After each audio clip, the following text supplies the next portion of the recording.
Call this Board of Directors meeting for August 4th, 2026. Roll call. Director Hunt. Here. Director Wiles. Here. Director Blair. Here.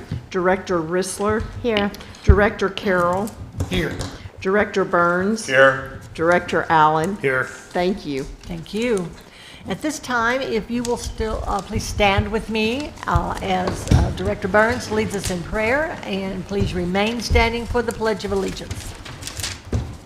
I'm going to do something a little different tonight after reading our agenda. I'm going to read a scripture from James 3:13. Who is wise and understanding among you? Let them show it by their good life, by deeds done in the humility that comes from wisdom. Let us pray. Thank you. Father, I thank you for the opportunity again to serve our community and the umbrella of freedom that we're underneath, and the bountiful harvest that is on our table, that is an opportunity that this community has waited many, many years for. We are grateful and humbled to serve. In your name we pray. Amen. Amen. I pledge allegiance to the flag of the United States of America and to the republic for which it stands, one nation, under God, indivisible, with liberty and justice for all. Thank you. You may be seated. I would like to ask at this time if you have an electronic device to please silence that or turn that off so that we don't have an interruption during our meeting and whenever our speakers are up here. And thank you very much for doing that for us. So first tonight we have some presentations. This is the quarterly report from our nonprofits. We have the Siloam Springs Museum here. So Mary, would you like to come forward? We'll start with you.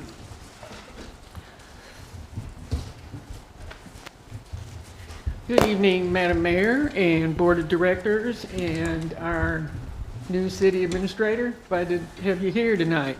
Mary, thank you for would you this pull kind that mic down? Okay. Thank you, ma'am. Okay. You're welcome. Just wanted to say how much fun we've had recently at the museum going through things. I'll get to that in a minute, but one of the things we've done is our Kids' Day at the Farmers Market, and I always struggled to come up with something for the museum, for history, that the kids would really get into. And not being as creative as I probably should, I just realized it's a farmer's market, not a museum market.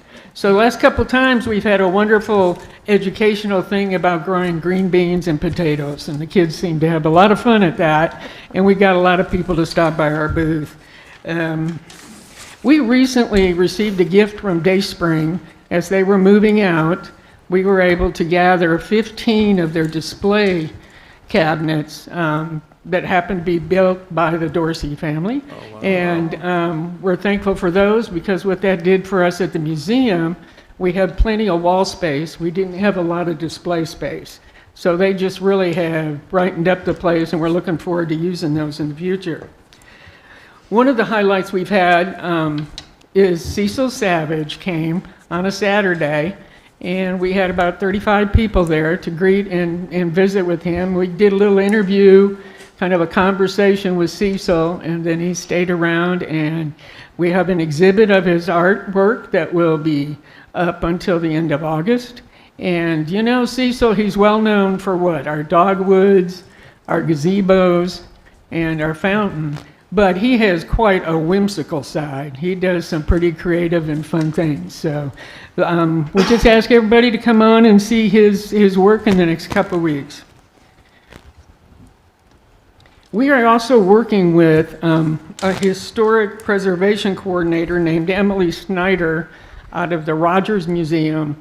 And our goal with her is to get a grant. She's getting all the paperwork together for us. And I've just let staff know about this idea, and that is to put up historic signs near the Carl's edition. And so we're looking forward to that. And if you looked in my report, I had a couple samples there for you to look at. So we have a lot of planning yet to do, but we're really looking forward to starting to highlight those historic areas that we have. And as you've heard me say before, just organizing the collection and going through to what is pertinent to us and what isn't so that we can reduce some of our storage space. We've had a student helping us do that and starting to make a dent in that. And one of the things we've enjoyed, after Don's passing, a gentleman by the name of Mike McClary, who worked with Don while he was a student at JBU, and Mike worked with him and missed him terribly and came to his service. And he also put together a little museum thing on his website. So he really enjoyed doing that, and he donated his time and his photographs to us in the honor of Don. So those are some of our highlights. We got some things planned, and I sure thank you for your time. And if there are any questions, I'm always open to answer those. Thank you, Mary. Appreciate that. And next, Chamber of Commerce, Randy. Good evening, Madam Mayor and board members. I appreciate the opportunity to spend a few minutes tonight talking about what the Chamber has been up to on the economic development front and what it means for Siloam Springs. At its core, our job at the Chamber is simple: help this town grow the right way. That means bringing good jobs here, helping the businesses we already have expand, and making sure the growth we see benefits the whole community, not just a few. Over the past several weeks, the work has kept us busy. The biggest piece of that is Project Independence, a major economic development effort we've been advancing for months. We've held stakeholder meetings, worked through incentive offers with the city, tackled the transportation infrastructure questions that come with a project of this size, and just recently submitted our final incentive package. This is the kind of project that, if it lands, changes the trajectory of our local economy. It's not the only iron in the fire. We've worked several other site development opportunities at the same time. A planned growth project with Cromwell, a 1.5-acre commercial site with Keller Commercial, ongoing conversations with Moses Tucker and Hogg Brown on land and real estate development, and a private-public partnership around the Highway 16 South Corridor. We also toured the Simmons plant in Gentry to strengthen our ties with one of the region's largest employers. And we've responded to 3 separate requests for information from companies looking at Siloam Springs as a potential home.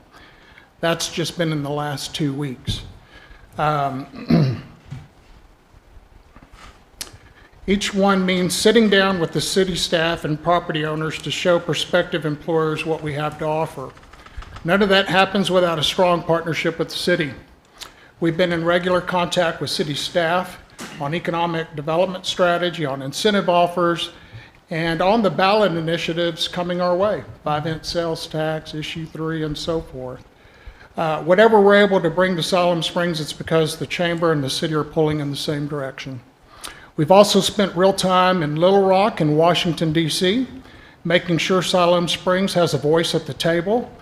That included hosting the governor's team as they planned and executed Capital for the Day visit here, briefings with our state legislative delegation, and a trip to Washington that put us in front of the Department of Energy, the White House Office of Intergovernmental Affairs, and our congressional delegation. Bringing state and federal attention to a town our size just doesn't happen by accident. It takes showing up over and over. In fact, a couple of us were meeting with Congressman Womack this morning, and Tyler, Senator Dees, and I got to spend most of the day with him as well. So all that counts. And we haven't lost sight of the businesses already here. We celebrated ribbon cuttings for Old Town Dry Cleaners and Circle of Life Home Base Care just right across the state line. Hosted a growth event for Freeman Health System and sat down with new and prospective small businesses to help them get established. We've also been building relationships with Coldwell Banker and other partners to make sure people looking at Siloam Springs from the outside get an honest, compelling introduction to what makes this community special. We didn't do any of the above alone. We stayed closely connected with the Northwest Arkansas Chambers of Commerce, the Western Benton County Partnership, and the broader regional growth strategy effort, because a stronger region makes Siloam Springs stronger too. Over just the last 5 weeks, that adds up to roughly 50 separate meetings, briefings, tours, and events, somewhere in the neighborhood of 75 hours of work on top of everything else the Chamber does day to day. I share those numbers not to brag about being busy, but because I want this community to know that when you invest in the Chamber, the investment is at work. In boardrooms, ribbon cuttings, on plant floors, and yes, in Washington, D.C., all pointed at the same goal, a Siloam Springs that keeps growing stronger for the people who already call it home. So I want to thank you for your continued support, and really grateful that our Chamber and City can work together on a lot of these economic development efforts. With that, I'll take any questions.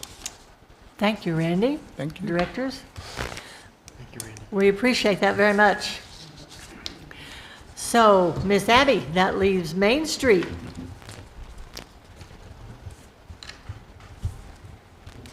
Good evening.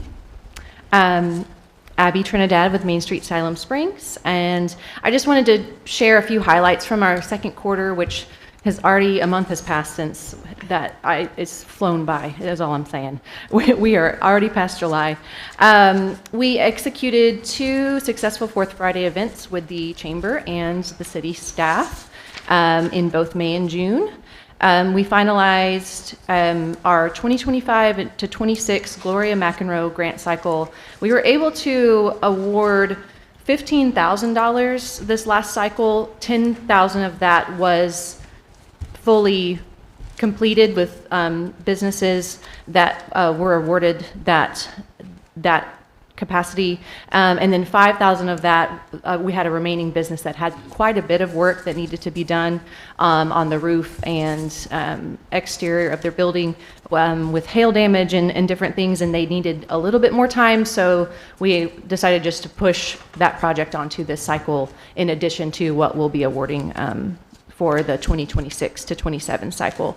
We hosted Girls Night Out in June, and our farmers market is now halfway through its outdoor season. I don't know, it's come such a long way, and we've had so many ups and downs each year, just like most small businesses and the farmers and vendors that participate. So we're just really proud of the growth that we've seen. We've seen a lot of increase in foot traffic. Our vendor rate is up. A lot of our farmers are bringing a lot of produce, meat. You can't have a farmer's market without farmers, and so we're happy with that area of growth for this year, as well as our outreach programs through Kids Day, and we started a new community outreach on the 4th Saturday of each month, and that's where we invite nonprofits. We've had we had our sanitation recycling department come, and we have more things planned for the rest of the year to highlight municipality departments as well as nonprofits to increase that foot traffic and get their names out there a little bit as well. And I just wanted to say how grateful we are, especially when we talk about the farmers market. I don't know that we've ever actually said, or I don't know if it's been worded. I'm new enough to my position that I can just say that I've never personally thanked you, but for this specific area of our city contract, but the impact that it has on our community would not be possible without our contract funding. And so I think that that's just important to say thank you for your support. It's a big event. It spans 6 months. That's 27 individual events because it's every Saturday from May through October. And we're honored to be able to host it, and that's in part to our city contract. So thank you. Just looking forward to the third quarter. We do have a few events coming up in that quarter, which would be our September Girls Night Out, the Homegrown Festival, and Downtown Trick or Treat. So we're gearing up for those. We're also gearing up to support city staff as they prepare with executing and working on the RAISE grant and what that needs, what support they need from us as far as being a megaphone. Let us know what you need translated. Let us know what you need boots on the ground to go communicate, and we'll be happy to partner. And then I am, lastly, pleased to say that I'm finally finishing up discussions with Main Street Arkansas about the reinstallation of the Greetings mural on 204 South Broadway.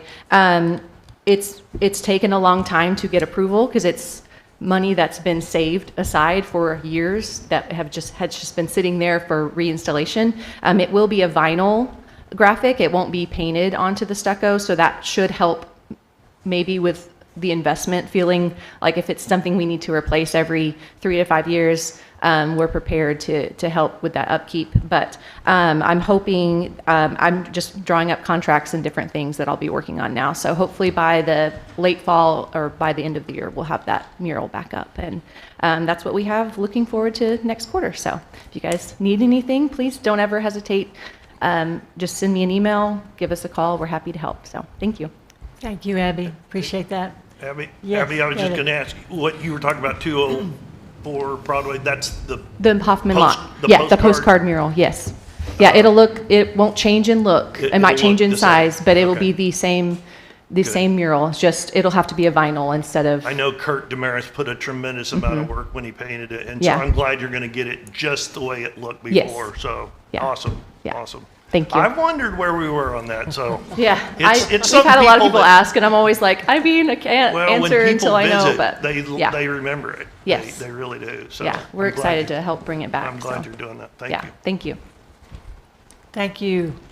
Thank you all very much. We appreciate your partnership with the city.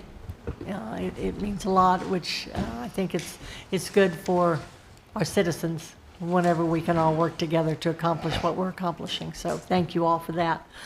At this time, we'll have public input. I will ask if there's anyone in the audience that would like to address this board on an item that is on our regular, no, that is not on our regular agenda.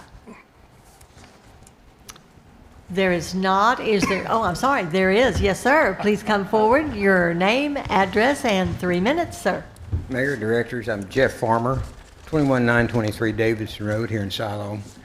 I would like to ask your reconsideration for the city lake. I know the city lake is part of the city limits, so that's why I come to you.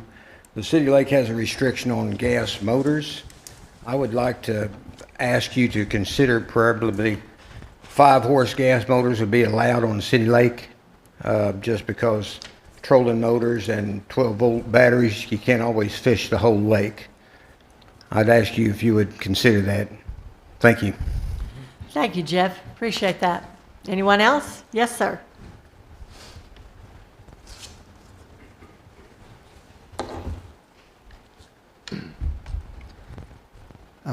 Madam Mayor, board members, my name is Johnny Wilhite. I live at 902 West Tanner Drive. I just wanted to address something in light of some recent news out of Pea Ridge. Just under 2 weeks ago, after some serious concerns raised by the community there, the Pea Ridge Police Department discontinued its use of Flock automated license plate reader cameras. And they're far from the first in the U.S. to make that decision. It's my understanding that Siloam Springs Police Department continues to use Flock cameras here after the board approved a contract with Flock over 1.5 years ago. I want to start by assuring that I trust in our police department and have no doubt of their intentions to keep our city safe. It is Flock itself and other similar systems such as Axon that I have serious concerns about. Whereas traditional surveillance cameras may act as passive witnesses and only record isolated incidents, Flock cameras work a little differently. They're always on.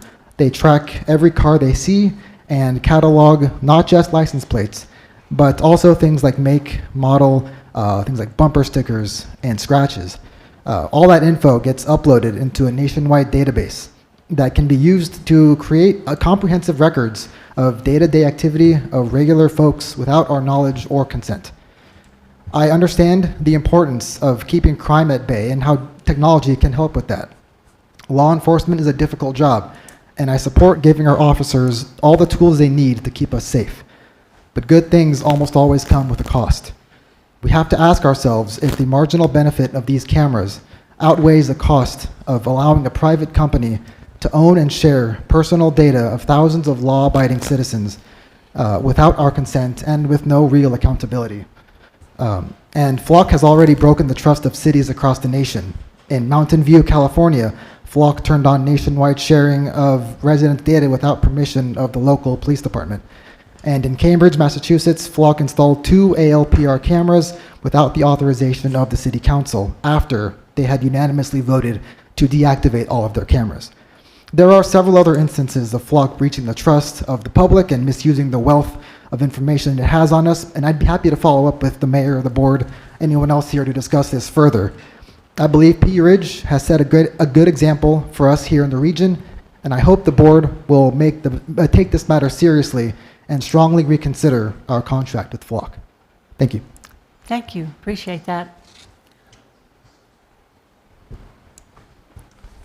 Anyone else? Yes, sir. Randy Torres, 19208 Fisher Ford Road.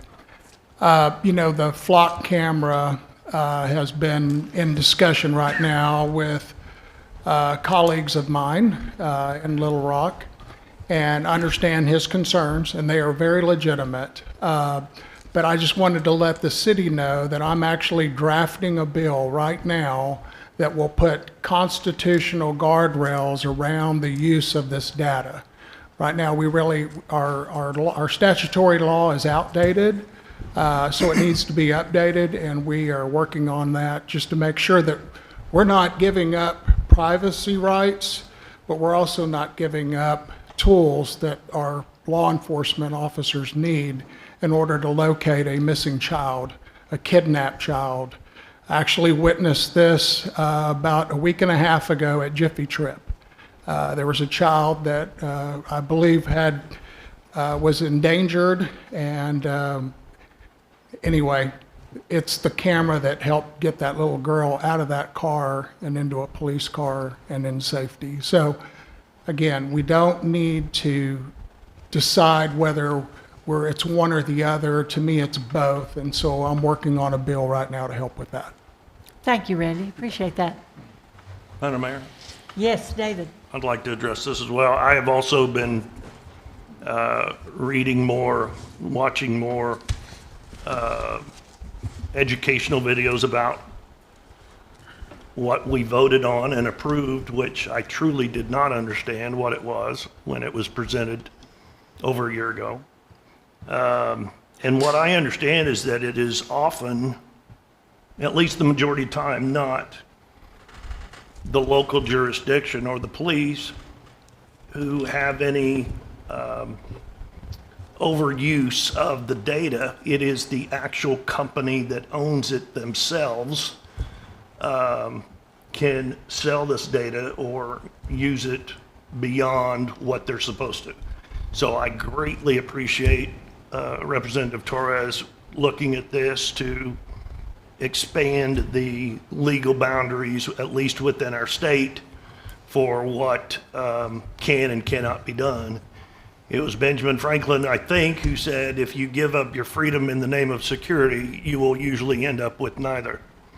So I fully understand the predicament, but I also understand that law enforcement has to use every type of technology they can to solve crimes, to hand more tools to the detectives, and I appreciate our police department being able to do that.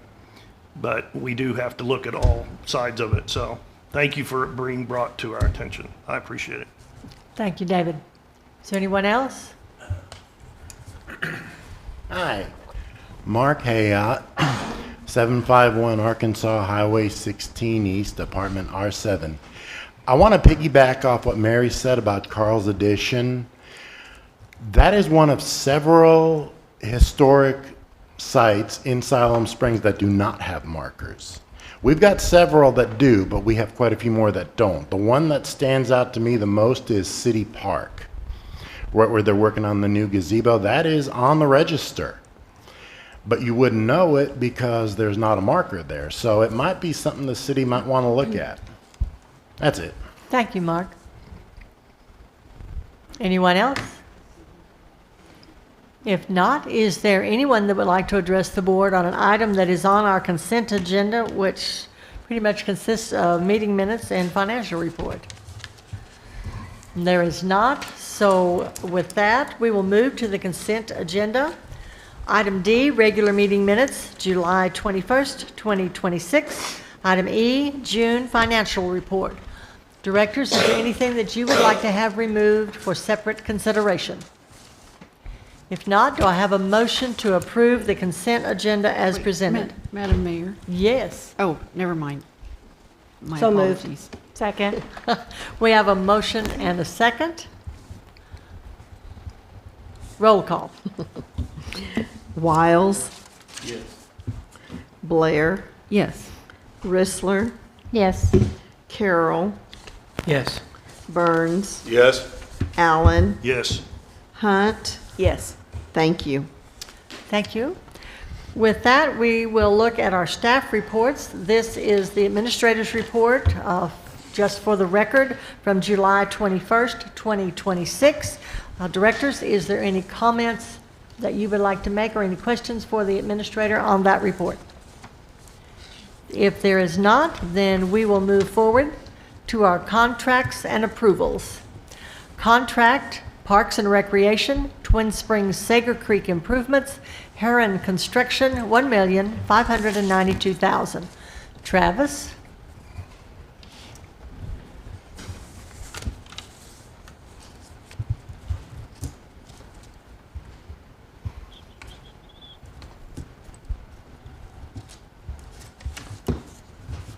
All right.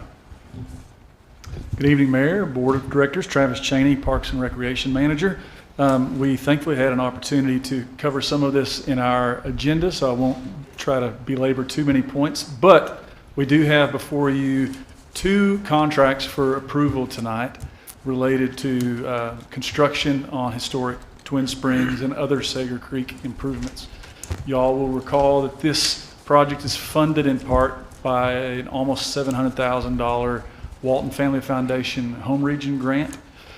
This represents almost 3 years of iterative design from Freese and Nichols.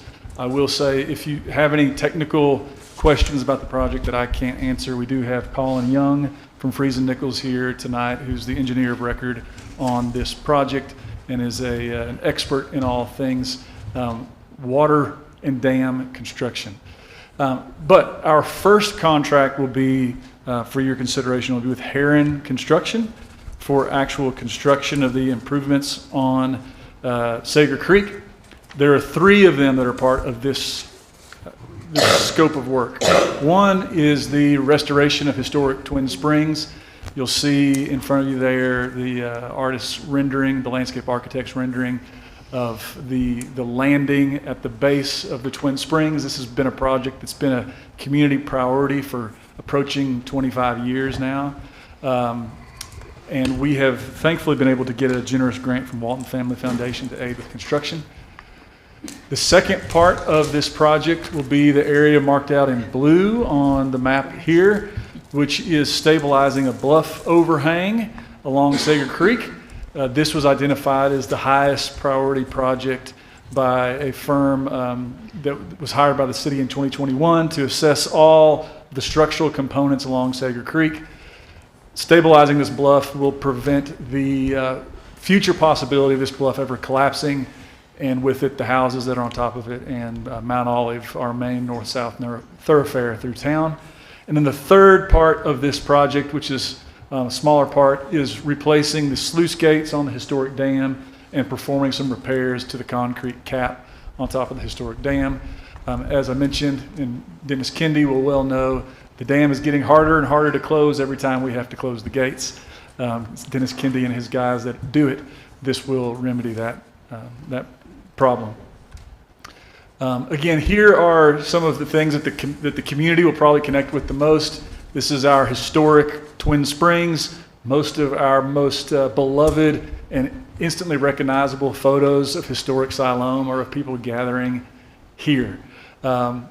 Y'all may recall that the original intent for this was to kind of wall off the spring from the creek. People would go down there with a tin cup, drink the water. There was a fine if you were caught bathing in it.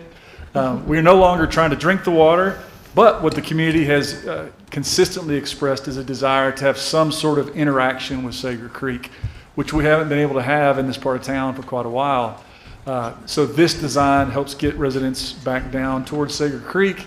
It includes these really nice trench grates that'll be over the springs that are still flowing. It includes a metal inlay of a map of the named springs, of Siloam Springs, in the floor of the basin, and then stairs stepping down to the creek where a person could dip their toes in, or they could launch a kayak or stand-up paddleboard, similar to how a lot of folks may remember the paddle boats on Sager Creek years ago. So this is a generational project that has been in the works and been desired for a long time that we're very close to executing. It's a little hard to see on this picture, but this is the full scope of the project. One of the things that I mentioned in the workshop is that we have come in, now that we've got all of our quotes back, we've come in significantly over budget. And so we would need for y'all, if you're going to approve this project, to approve a budget amendment along with it. To give you a sense, our original project budget was $1.2 million. Once we got all of the bids back, our total project budget, including the lowest bid for construction from Haren Construction, as well as Freese and Nichols construction phase services, gets us to just over $1.7 million. So that is a $542,000 difference. After reviewing with the finance department, we do have sufficient funds in quality of life to cover this overage. After conversations with contractors, because these bids did come in higher even than the engineer's highest end opinion of probable cost, it was all related to the risk and complication of constructing in the stream bed. And every element of this project is custom. There's really nothing spec about it. So it will require a lot of custom work and the risk to the contractor of constructing in the creek bed. That's why we see elevated costs here. That is the general presentation. I'm open to any questions you might have about the project. If we approve the contract with Haren Construction for construction, we'll then follow up with a contract with Freese and Nichols for construction phase engineering services. Any questions from the board? Thank you, Travis. Directors? Yes, David. Travis, I have to compliment you on this company, Haren Construction. I read everything you provided. Very, very good company. Family owned since 1939, multi-generational company. And they had pages and pages of projects that they have done. Big project. I mean, detailed, very, very impressive project list. And so I congratulate you because I think you got a really good company that's going to do us a good job. The other thing I have to say, in reading the certification that is required by the state of Arkansas, we just had our governor here recently, and I know that she was instrumental in requiring some of these things for companies in the state to operate. This company not located here, but they're certified to work here, as they are with many states. So they have to be approved by the state. But I appreciate, and Randy, you I'm sure know and may have been a part of this, but they have a requirement that a public entity shall not contract with a company unless the contractor certifies in writing the contractor is not currently engaged in a boycott of Israel. The same thing regarding not currently engaged in a boycott of energy, fossil fuel, firearms, or ammunition industry. I think those are very important, that our state government insists that there be a margin that they don't allow to be crossed. And then the third one I appreciate is no ownership by a company of any kind with the People's Republic of China. And I appreciate that. I just wanted to make everyone aware that that is something that a lot of people don't realize that our state government has instituted in the last several years, and I appreciate it. So thank you. Thank you, David. Anyone else? If not, is there anyone in the audience that would like to speak to the contract for Parks and Rec? There is not. And Scott, do you have anything that you would like to say? No? Thank you, sir. With that, I will ask, do I have a motion to approve the contract for the Parks and Recreation for the improvements, Haren Construction, $1,592,000? So moved. Second. We have a motion and a second. Roll call. Blair, Yes. Rissler, Yes. Carroll, Yes. Burns, Yes? Allen, Yes. Hunt, Yes. Wiles. Yes. Thank you. Motion is approved. With that, we will move to the contract amendment for Parks and Recreation, Twin Springs Construction Phase Services, Freese and Nichols, $150,350. Thank you, Travis? Mayor. Travis Cheney, Parks and Recreation Manager. As I mentioned, our next contract that has to do with construction of this project would be in a contract amendment with Freese and Nichols Engineering for construction phase services. They provided us a scope of work for what all that includes. Some folks have asked whether this is an unexpected increase because of cost increases. This is not. This is due to the kind of iterative nature of this project. When we first signed an agreement with Freese and Nichols in 2023, it was just for design. We amended it in 2025 to include Twin Springs design and bid phase services. Now that we're entering in construction, we need to have the engineer on site. We need to have the engineer available to do any field design changes, to certify materials, to do all the things that the designers need to do to ensure this project gets built to spec and gets built correctly. So this oftentimes would be included early on in a project when you know you're going to go to construction. Since this project has gone on for so long, it was not included in the original scope because we had no guarantee of construction in the beginning. But we are now at that phase where we need to bring the engineer on for construction phase services. And this contract with Freese and Nichols would provide just that. And I'm open for any questions you might have, and Colin Young is here from Freese and Nichols to answer any questions I can't answer. Madam Mayor? Yes, David.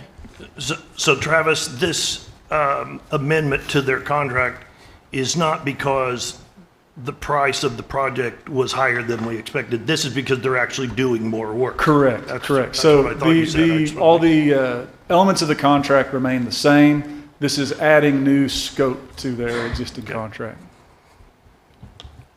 Anyone else? If not, is there anyone in the audience that would like to address the contract amendment for Freese and Nichols? There is not. Directors, do I have a motion to approve this contract amendment for Parks and Rec, Twin Springs Construction Phase, Freese and Nichols, $150,350? So moved. Second. Have a motion and a second. Roll call. Rissler, Yes. Carroll, Yes. Burns, Yes? Allen, Yes. Hunt, Yes. Wiles, Yes. Blair. Yes. Thank you. Thank you. Motion is approved. Again, thank you, Travis, for your presentation. Well done. Next is appeal, permit approved, Planning Commission, preliminary plat, Winding Springs subdivision, phases 2 and 3. Looks like Kyle, you're going to speak to that? Thank you, Madam Mayor, members of the board. If you could give me just one moment. Sure. Thank you.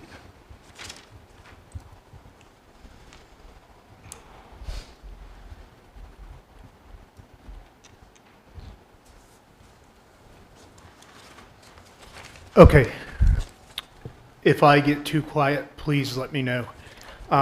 One of the things that I want to point out is that this is a de novo review. I believe in legal terms, as far as Latin-based, it means a review from anew. So I'm going to be presenting this just as I did to the Planning Commission, and then we will be able to answer any questions that you may have.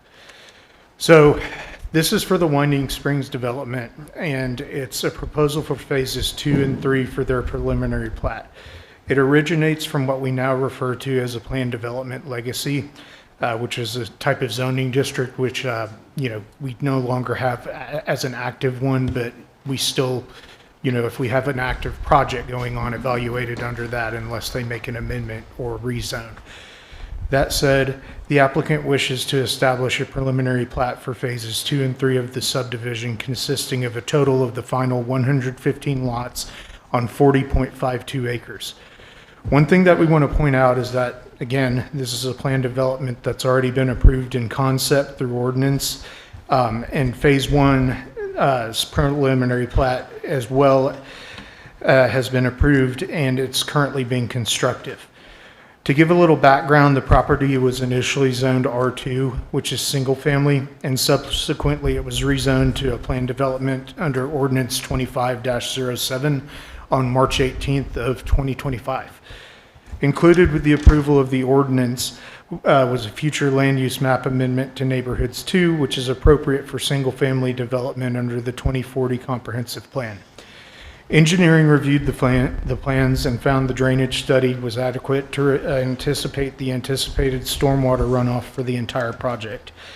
Traffic was also assessed for the entire project and met engineering standards. This proposed plat is simply incorporating subsequent phases of a development that's already been approved per the approved rezoning ordinance 25-07.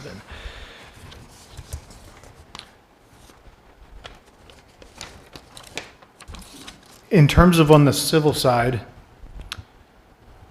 and I'd like you all to get a better look of the layout, this is the concept.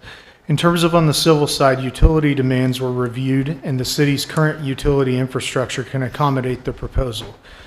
Another thing that we would point out is that the proposal for the original entire development consisted of 229 lots, but it's now been reduced to 226 lots due to accommodation for engineering in the proposed future roundabout, which is not shown on this, but that still remains one of the conditions. This is, however, proposed to be located at the south end of Kildare Road, which runs north-south, and I'm going to walk over here and point that out.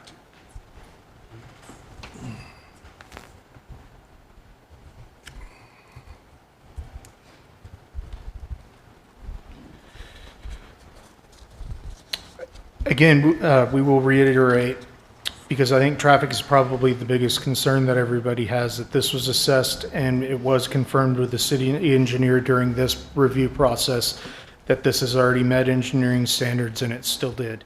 Utility demands were reviewed again for the subsequent phases, and the city's current utility infrastructure and capacity can accommodate the rest of the proposal, meaning phases 2 and 3. So regarding our findings, staff did receive 2 phone inquiries of a questioning nature, one of which was a voicemail after staff reports were posted, in which the caller never responded to return calls. Additionally, staff also received an email voicing concerns regarding on-street parking after posting staff reports. City staff reviewed the proposal and found no evidence that code requirements are not being met or cannot be met or augmented as necessary through the shown suggested conditions. Prior to going to those conditions, though, I do want to point this out. Phases 2 and 3 can be seen here. Phase 1 is in the purple section, and if you look over down at the bottom, there's a north arrow to orient you better with how this is located. As far as those conditions, the first one is that the applicant must update the preliminary plat to display the typical street section to include required street trees prior to building permit issuance. Condition 2 is that the applicant shall provide an approved life safety plan to the fire marshal to include no parking signs consistent with AFPC 2021 D103.6 prior to any permit issuance. Condition 3, the applicant shall update their plans to display streets with signs on one side of the road, which should place signage on the same side of the street as the hydrants prior to any permit issuance per the fire marshal. Condition 4, prior to any permit issuance, the applicant shall provide plans to reflect a neighborhood link for Kildare Road with a maximum paving width of back-to-back pavement of 32 feet per the city engineer. Condition 5 is that we just want to reiterate the existing conditions that were placed on the original PD ordinance that was passed. And I'm going to go ahead and display those on the screen. And if you would like me to, I can read each of those off. Directors, would you like to have those read into record? We sure can't read them. Okay. So condition 1, the alleyway that runs north and south located between the collector street and the local street shall include an east-west connection to the local and collector street south of East Peacock Place. Condition 2 is that the alleyway that runs north and south located between the collector street and the local street shall include an east-west connection to the local and collector street north of East Peacock Place. Condition 3, there shall be no alleyway connection made to Bruce Rutherford Road.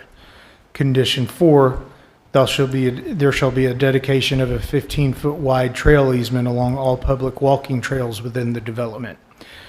Condition 5 is that the collector street shall be designed to be the northern terminus of a future roundabout for Bruce Rutherford Road, and engineering of the said roundabout shall be coordinated with the city of Siloam Springs. Condition 6 is that street trees of a species variety with roots that do minimal damage to sidewalks and street curbs, as well as street lighting, shall be required with all of the street rights-of-way. Furthermore, no less than 1 tree shall be planted per structure per lot. Street trees shall also not block street lighting. We did want to go over something because it's an appeal, and we wanted to go over the reasons for denial that are laid out under Code Section 35-46A1C. The Board of Directors can only deny a preliminary plat application if one of the following reasons are found, and there are 9 total. 1, if it does not comply with local regulations for subdivision development, state law, or federal law. 2, if it is not located within a zoning district which would be a permitted use by right for the proposal as submitted, except in instances where prior issuances of a special use permit as allowable within the zoning regulations has been approved by the Board of Directors, in which the proposal meets all applicable subdivision regulation requirements and conditions of approval of the special use permit. Or 3, includes tandem lots without adequate access to meet fire code or frontage requirements, or lots that are not reasonably constructible other than clearly defined, labeled, and acceptable unbuildable lots for utility, drainage, requisite common space, green space, or other similar purposes. Or 4, has not adequately demonstrated in a drainage report that the minimum requirements of the drainage criteria have been met. Or 5, does not include required dedication of rights-of-way or easements. Or 6, is found by the city engineer to create or compound a dangerous traffic condition. Or 7, city utilities and/or other requisite infrastructure are not readily available to the property, and the applicant has offered no provisions to extend the utilities to service the full scope of the preliminary plat development. Or 8, the applicant fails to comply with ordinance requirements, fee and lieu requirements, or conditions of approval for on-site and off-site improvements or impact fees. Or finally, 9, is shown to be incompatible with the context of its location and the character of the surrounding existing or planned neighborhoods as characterized in the most recently adopted comprehensive plan. And we are available for any questions that you may have. Thank you, Kyle. Directors, comments or questions? Madam Mayor? Yes. As far as the reasons for denial, since this is a planned development, it's very different than a by right. Is that fair to say we have much more leeway in what we allow and don't allow? I would say, I'll defer to Heather on this, but I would say no, because it's a preliminary plat. The zoning has already been passed and approved. So we're not looking at the zoning today.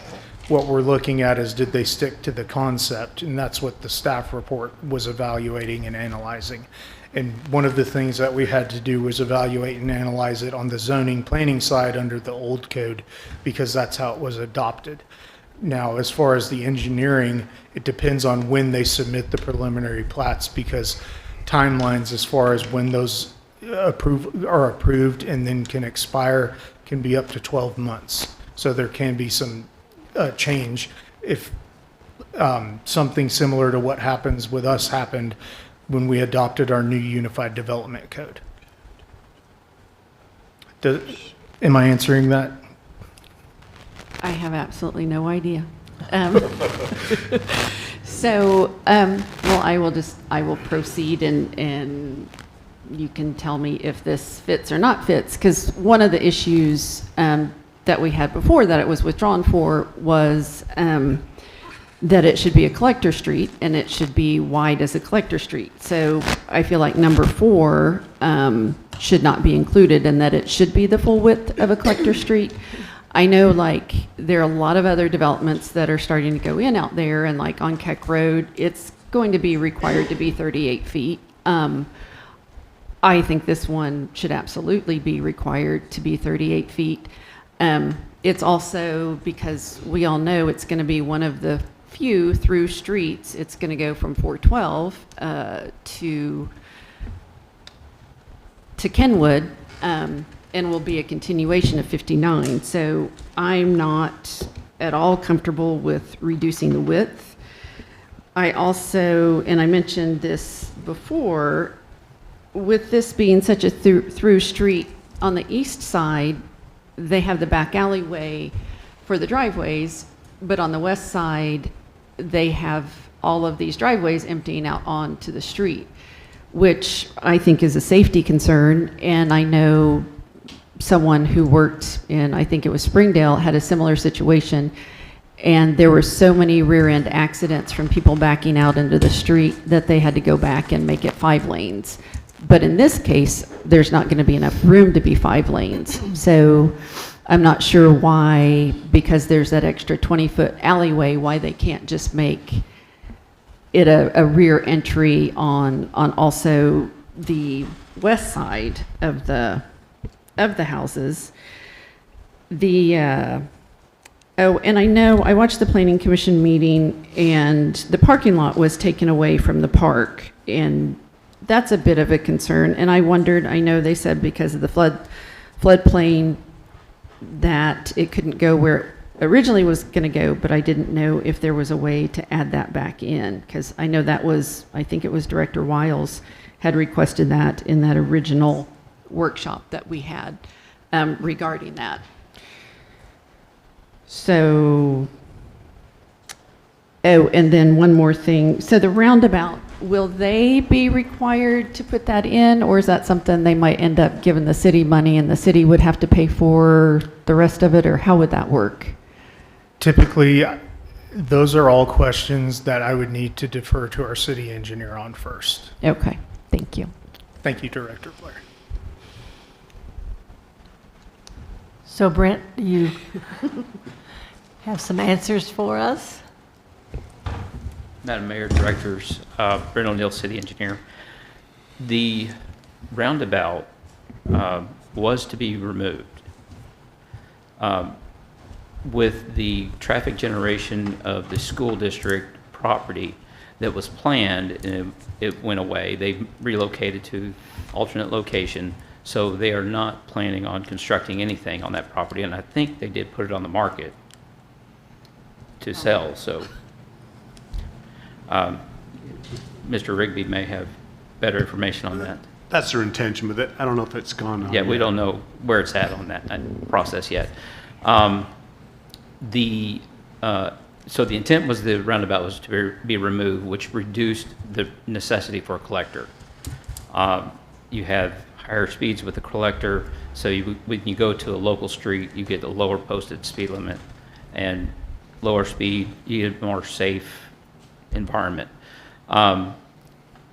With the, I had to go back on my memory for what was presented to change, and they were going to be required to, they were going to get denied if they revised their plat, so they left it showing the roundabout. They would be required to present a fee in lieu for the construction of the roundabout on their property, so basically half of the roundabout. Okay, and that was my concern, was that, and I don't care roundabout or light, but But my concern was that the city would end up having to pay for the other half of the roundabout and how much money that would cost the city for this development. But then you made a good point. I didn't understand that they changed it from a stop sign or stoplight or whatever it was going to be to the roundabout. There will be, even though the school's not going to be there, there's going to be a lot of traffic through there. That entire area is about to be developed, and so I think that's also something to keep in mind with that. I just Yes. wasn't comfortable with the idea that the city's going to have to pay for the other half of the roundabout. That would be the case. Yeah, okay. And one other question that I think I missed on my list was, it was a little unclear in watching the Planning Commission meeting and then on here that there won't be on-street parking on one side with hydrants, but are they going to allow on-street parking on the other side? That is an option with the neighborhood link. With a collector street, there is no on-street parking. Okay. And I understand the neighborhood street would be more narrow, and I would love to think that people will go slowly, that it'll slow people down. And then personally, I feel like there's reality where this is one of the few cut-throughs to avoid 412. So I see this as being very, very busy, and that making it a neighborhood street won't necessarily really slow people down. And either way, having driveways empty out onto it when there is space for the alleyway behind. And are you, and I forgot to give you my laser pointer, Kyle, sorry about that, but you're talking about right here. Yeah, the ones, yes, on the west side, because I know the ones in blue on the east side have that alleyway for the garages, for the driveways on the Mhm. I'd feel more comfortable with that street and with the children playing if the people backing out, if they had basically the same design, but it was a mirrored design on the west side, because there's that 20-foot alleyway space right now that could be used for rear entry There garages. is leftover right-of-way. Yeah. As staff, we cannot force the construction, but if it is directed by the board, I believe that they would be required to construct an alleyway. I have to defer to the legal part of this. Heather, can you give us some input on that? You guys can put conditions on the plat, but I just want to remind you that the ordinance regarding traffic, I know you have concerns about traffic and I understand that, but your ordinance allows him to make that determination regarding traffic. He is your city engineer, and if he says there's no traffic problem, there's no traffic problem. And I disagree. And I'm just telling you what No. your ordinance says, and we're going to. Right. No, That's and what your ordinance says. I understand And that. if we don't want it to say that, we need to change the ordinance. But right now, he gets to make that call. Right. And I'm not comfortable with that because I do have examples from other cities where that's not safe. But right now, your ordinance doesn't say that. Right. I understand that.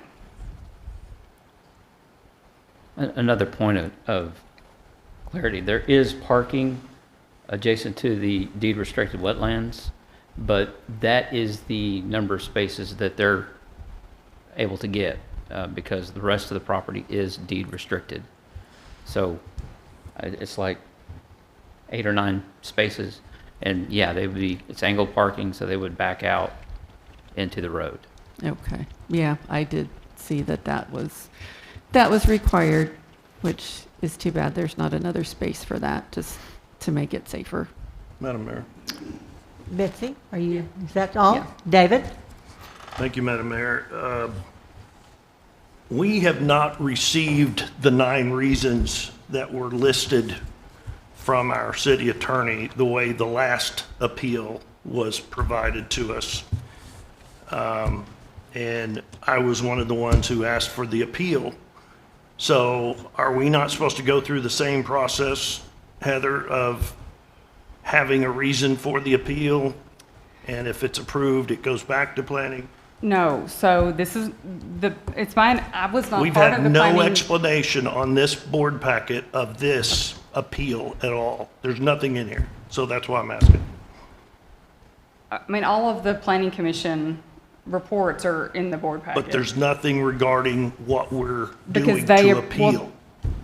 Because the planning commission approved the plat.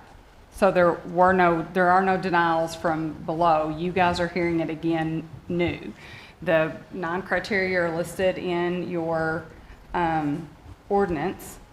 So we can pull that up if we need to. But yes, number one, when a board member appeals something from the planning commission, you are required to state why you think their decision was wrong. And if you don't, in my opinion, there's no appeal because things haven't been done correctly. I don't know that that was done in this case. I really don't have a whole lot of information about what happened. I wasn't at the planning commission, so I don't know what happened. It's my understanding that they approved it. I don't know who appealed it. I don't know why it was appealed, but yes, I think you guys need to go through each criteria in the ordinance and say, yes, this criteria is met, or no, it's not, and it should be denied because it doesn't meet this criteria.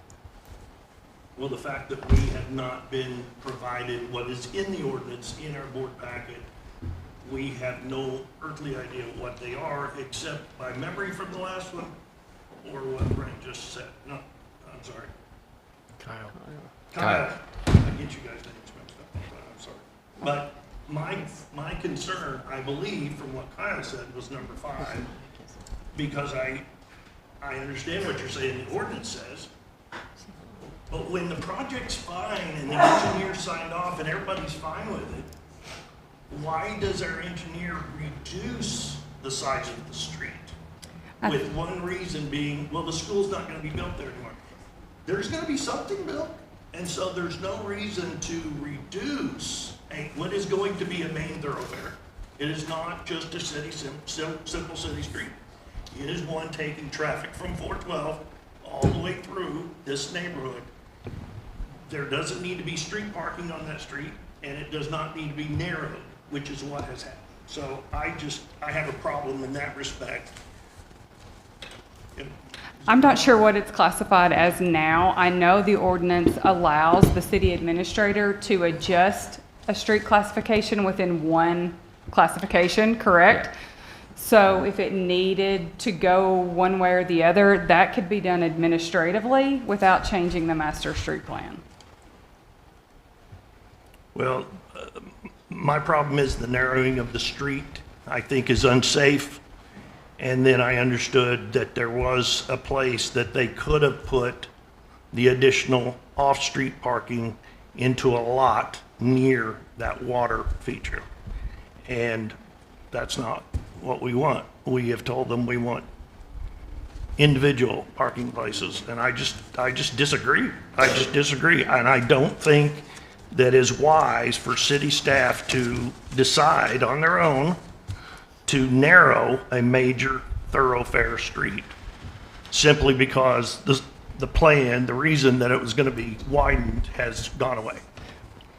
I understand. I think this is just as my recollection from the last time it was discussed in a board meeting was that there were concerns about speed and that kind of thing. So I think in response to comments like that maybe is why that happened, but I don't know because I didn't make that decision. Well, that was part of the reason was to reduce speed will narrow the street. That's not going to do anything. I hear what you're saying. I understand. That narrowing the street does not keep, especially young people coming off the highway and wanting to get somewhere quickly and taking this as a shortcut. Narrowing it doesn't do anything to reduce their speed. Speed bumps will, but we can't do that anymore. And so I'm telling you, we need to have it widened and leave it the way it was instead of narrowing it. And it doesn't make any sense whatsoever to me as to why we decided to narrow it. Well, I think since it's on appeal, you could request that change and have that condition put on the plat.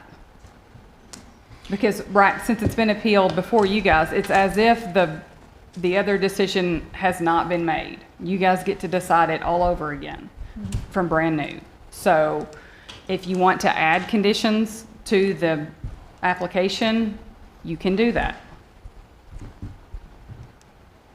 Madam Mayor? Yes, Brad? I appreciate you standing there quietly. I'm excited about this project. We were in the early workshop on it. We gave you a lot of feedback. You've made a lot of adjustment. I have no hangups with this project. In fact, it'll be a catalyst to this wetland area out there turning into green space, because we do have a future project that has another wetland area east of town. I think we're going to run into some of the same challenges. And I understand the parking now. Okay, I have a better understanding of that based on space. My hang-up is just the width of that street. And when I also requested the appeal, I did list the two things: collector width, 38 versus 32, and diagonal parking versus turn parking. So I can understand the one, but 38 versus the 32, I think of the challenges we've had at Ravenwood as a cut-through street, and PD has done some signage there and that sort of thing. I think of Carl Street. We did a pilot bike project, and we left a speed table there.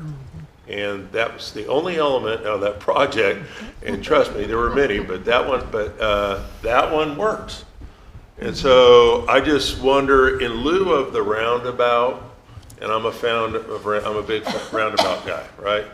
But understanding what's happening there, and we are going to have the growth, in lieu of that, of any cost, is it possible to take that back to 38, and then at intersections do some sort of elevated something in the road that if you went over that, not like the one out here in front of the library, not the ramp, but a speed table that's a reminder. So that would be my request option, or wondering if that's possible. Well, I believe we do have those options available, just as long as we don't make something that's Right. more unsafe. Right. But I think what we had before we didn't get this implemented is that they're raised enough, and you'll see them in other cities when they come to an intersection and they stop or you take off. There's sometimes you use brick or whatever, but somebody feels that vibration and they have a tendency to slow down. We talked about that on Mount Olive when we did the street diet. A lot of shove back on the street diet, right? So, and I agree that's going to become what it's going to become. I don't have a problem with anything else to the west. I think those were the two key elements on the appeal, and I understand the parking, but I think my observation is the hang-up is just that street width, the 38 versus 32. Thank you. Thank you, Brad. Anyone else? Madam Mayor. Yes, Lisa. In light of what Heather was saying, I agree that we should add something. When did we take away speed bumps? I guess I don't remember that I was history. told it's illegal. I call them tables, speed I don't. Oh, I'm sorry, I don't know speed that tables. they are, yeah. They're not illegal, I don't, no, not to my knowledge. because we still have a few. We would have to remove them if they were illegal. And so I agree that we need to look at that element and the parking. There's places around town that we said we were not going to allow parking, and I know I've had lots of conversations with staff. In some of these streets, the fire department, I would not want to be on duty when I had to go down these streets. Because when people are at home on the weekends, I can barely fit my car down it. And when I drive my quad cab, I really have trouble driving down these streets. So I can't even imagine the fire department. So the parking is an issue. But if we can add those elements in now, no street parking on the streets, and I'm all for that too. As long as they're on city streets, not state highway, I think you guys can do a speed table if you want to. Okay. I think the parking and the speed table would, Madam Mayor, Yes. so if it's a full-size collector street, though, they can't park on the street, right? Isn't that's that if we what? change I it. believe Yeah. that's correct. If- I believe if that is correct, yes. We increase it to the 38. They can't, yeah. Okay. Scott, did you have a comment? Mayor, board members, if the question is going from 32 to 38, and let's say the board feels a desire to move to 38, but still there's a safety issue, I think, that the city manager is looking at is you have a number of homes along that street, even if it's a collector, is do you want to still look at other options to reduce speed? You still might have the volume, but maybe the speed gets reduced by doing some of these other actions, like whether it's a speed bump or a speed hump or a speed table, whatever we want to call it, to reduce the speed through the neighborhood. I understand, you know, I've spent some time talking to the city engineer, is we recognize there's going to be some outside of this development that are going to want to use this road as a cut through. So it'll be non-residential type of activity. And that poses an ongoing challenge we have with 412. The people are trying to find ways to gain access to 412, whether it's through residential areas, commercial areas, industrial areas, farm roads, side ditches, whatever they are. And it's becoming a challenge for congestion on 412 because we have everybody trying to find their own way on there. And so I think the challenge that the city engineer has, and I recognize there may be differences, but the city engineer, who's been trained and the subject matter expert of this, is how do we find a right balance between residential safety as well as having traffic go through there. I think his attempt was narrowing the street to limit the people who may think I'll just cut through this even though I'm not in this neighborhood. I hear the concern is maybe move it back to a collector, but still the concern is how do you make sure it's safe for the people that live in those neighborhoods? You know, is speed tables an opportunity? So I think I'm hearing that discussion. I guess we need some further feedback from this board about that, on that aspect. Madam Mayor. Is that accurate, what you're kind of, I'm trying to Yes, distill what I'm hearing. I'm trying to Is walk trying a thin line. find where's Yeah. a win-win solution for this situation. Madam Mayor. Madam Mayor. Lisa, and then I'll come to you. So we have more control if we keep it narrow. Is that? Essentially, we have more yes. control with putting Yes, the speed. because we can post it at 20 miles an hour. We can post it, you know, I think the maximum speed on the local is 30. Okay, and if we were to widen it, what's the difference? Can you tell us the difference between if we widen Yeah, and? you can, on a collector, the speed can be as high as 45, but that's posted speed. Oh, wow. But if it's narrow, we can keep the no parking on the, and then we can keep the. We can. And put the speed Yeah, bumps in because and keep the speed down to 20. if we On one wanted. side, there would be no parking, the side that has fire hydrants. Right, but on the other already. side, would we it's need it? Would we need to allow it? On-street parking? Is it It's something necessary? that could be evaluated at a later date.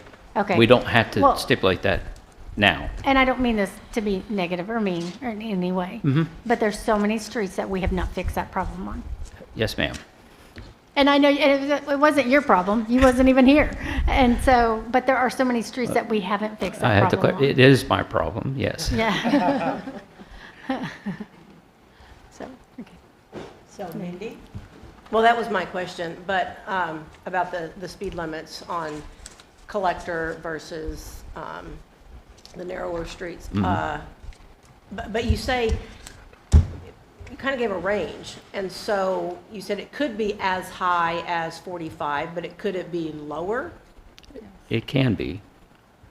So even on a wider street, we could set a lower speed limit? You can. Madam Mayor. Yeah. Yes. Yeah. I would encourage our city administrator and our city engineer to drive the streets of the residential neighborhoods directly west of this proposed development. There are houses, but mostly duplexes The streets were never built wide enough. There are big cars and trucks that are parked on both sides of the streets because the driveway is not big enough to hold more than one car.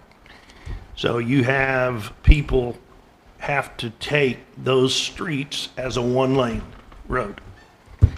And it's because there was no thought ahead of time as to what will the residents actually do for their parking. There's a lot more than just 2 cars per household nowadays, and when you have a duplex, that's 2 families. There's certain places they can't park because of fire hydrants, street lights, etc. But when you have a pickup with dualies try to turn it into an obstacle course, when you've had landscaping trucks try to drive down through there trying to get to another housing addition, and they actually take out one of our street signs that's 4 or 5 foot in, there's no excuse for that kind of stuff. These are fairly new houses to the west. They were not built properly on street width. So I'm asking us to look to the future of what we expect the homeowners of these current ones will end up using the streets for, because I really do not look forward to more and more residential neighborhoods being turned into a 1-lane street that 2 people cannot meet whatsoever. And that's the way all the ones to the west of this are. So I encourage the 2 of you to go drive those and see what we have recently dealt with. Madam Mayor. Okay, and Lisa had just asked for the floor, and then I will come to you, Kathy. How do you determine the speed limit? Those are set by ordinance. Okay. And I believe, Well, you said there's a range. Yes. In the ordinance, there's a range. I So how believe do that you is the case. determine the exact speed limit that you're going to use? well, you take into account the orientation of the road, if it's a fairly straight road, if it has a curve in it, and the width of the paving. Okay. How have you determined the traffic? Like, there's no traffic count at this point, so how have No. you taken into consideration the traffic? It is an estimate, and when we get to the permitting phase, part of their fees are street impact fees, and it's based on a calculation from International Traffic Engineer. I forget the exact terminology, but they have a set formula that you input the number of lots, and that tells you how many trips per day. And I can tell you that residential would not be as intense a use as a elementary school and a bus barn. Okay. Even though you can say they only are in session 190 days out of the year. Okay. And whenever you put those variables in the system to do the calculation, do you take into consideration it's off of the highway, two-state highway, or even? No, it doesn't take that into consideration. Okay, it doesn't take the road. Madam Mayor, I want to piggyback off what Lisa is asking, because the criteria in the ordinance about traffic requires the city engineer to make a determination whether or not it's going to create a dangerous traffic condition. And that phrase is defined by the UDC. Yeah. So can you explain what went into your determination that, based on the definition that we have available that we're supposed to be using, why does this not create a dangerous traffic condition? Number one is the traffic volumes from the subdivision. We do take into account future development, but we can't just say, yeah, this is going to be residential usage or this is going to be a big box store, because we don't have that information. The other thing is, right up here to the north is 412, and that's the intersection, the signalized intersection of 412 and 59. And it's about 800 feet from that intersection down to this stub. So my rationale was you could have somebody traveling south on 59, Okay. traveling at speed, which is, it's posted 50, but we all know people drive a little bit faster, and they could hit that signal at a green. Now, granted, the grade differential, if you're coming south on 59, it would be pretty extensive, and if they didn't launch and go airborne, they would cover that distance in about 9 seconds. That's what some of them would want to do, trust me. They would want to Yes, do. I don't disagree with you. And this intersection is going to be a four-way stop. So you're going to be traveling at 50 miles an hour. Again, being generous, 50 miles an hour, in 9 seconds, you're at a four-way stop. So you are going to reduce the speed just from that alone. Then you have another intersection down here, and then the intersection at Kenwood. Okay. Well, I would have to say that I would like the speed limit set low. So that's my input for you. Can she say that again? Can you say that again?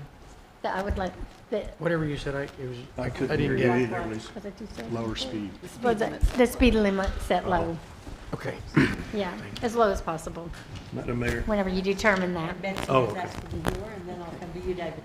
And I do understand the reasoning behind making it a more narrow street. And I think in most cases, that makes sense.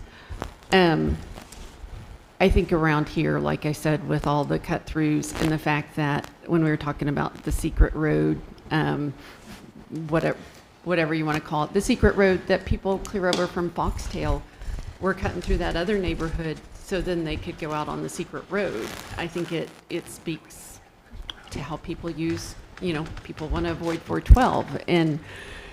And I think this is going to be a great opportunity, just the situation it is, for that to happen more and more, especially if they're willing to cut through with that secret road. And I'm guessing they drive rather fast on it also. With the whole trying to slow it down, there's the yellow and the blue, and then there's a crossways alley or street. There's a stub out from the Okay. existing subdivision right there. Will there be, I was just thinking on slowing people down, will there be a stop sign at that At this intersection, I Yeah. do believe there will be, yes. I'm sorry, there will be or won't? I will, yeah, there Okay. will be. Which, I mean, I would think that would also help with slowing people down. You would hope. I hope. There are always exceptions, so, okay, thank you. David? Yeah, Madam Mayor, Betsy was just saying that she understands how some streets can be looked at a certain way. This is an unusual street. It is actually directly south of one of the most used highways, state highways, which is not what you would be able to say about 99% of the streets in the city. It is essentially extending a highway, and as you just explained, Brent, you'll have people coming south off the highway. So you have to give the benefit of the doubt to however few there may be, and that's why I say if the builder was ready to go with the widened street, everything was ready to sign off, I just don't understand your requirement to lower the width of the street. That's what I just don't understand. It's just mainly a safety concern. Anyone else? Madam Mayor? Yes, Brad. So Brent, so that connector from 59, and I know it's on the master street plan. Yes. But who's purchased the property for that connection? Nobody. And I know Yeah, I know the two property owners, and that may be the most expensive piece of real estate we've ever had in our lives. Well, since we've Because discussed they've it here now, contacted yes, me, it is. And they've been monitoring this thing the whole time. Yes. So And I get, I mean, I'm getting it. I totally get it. I get both sides of it, and it is a challenge. Having said this, this is a significant plan development that we've actually, you know, having the houses come out to the front and give it that neighborhood feel. And I'd hate for us to get hung up on that.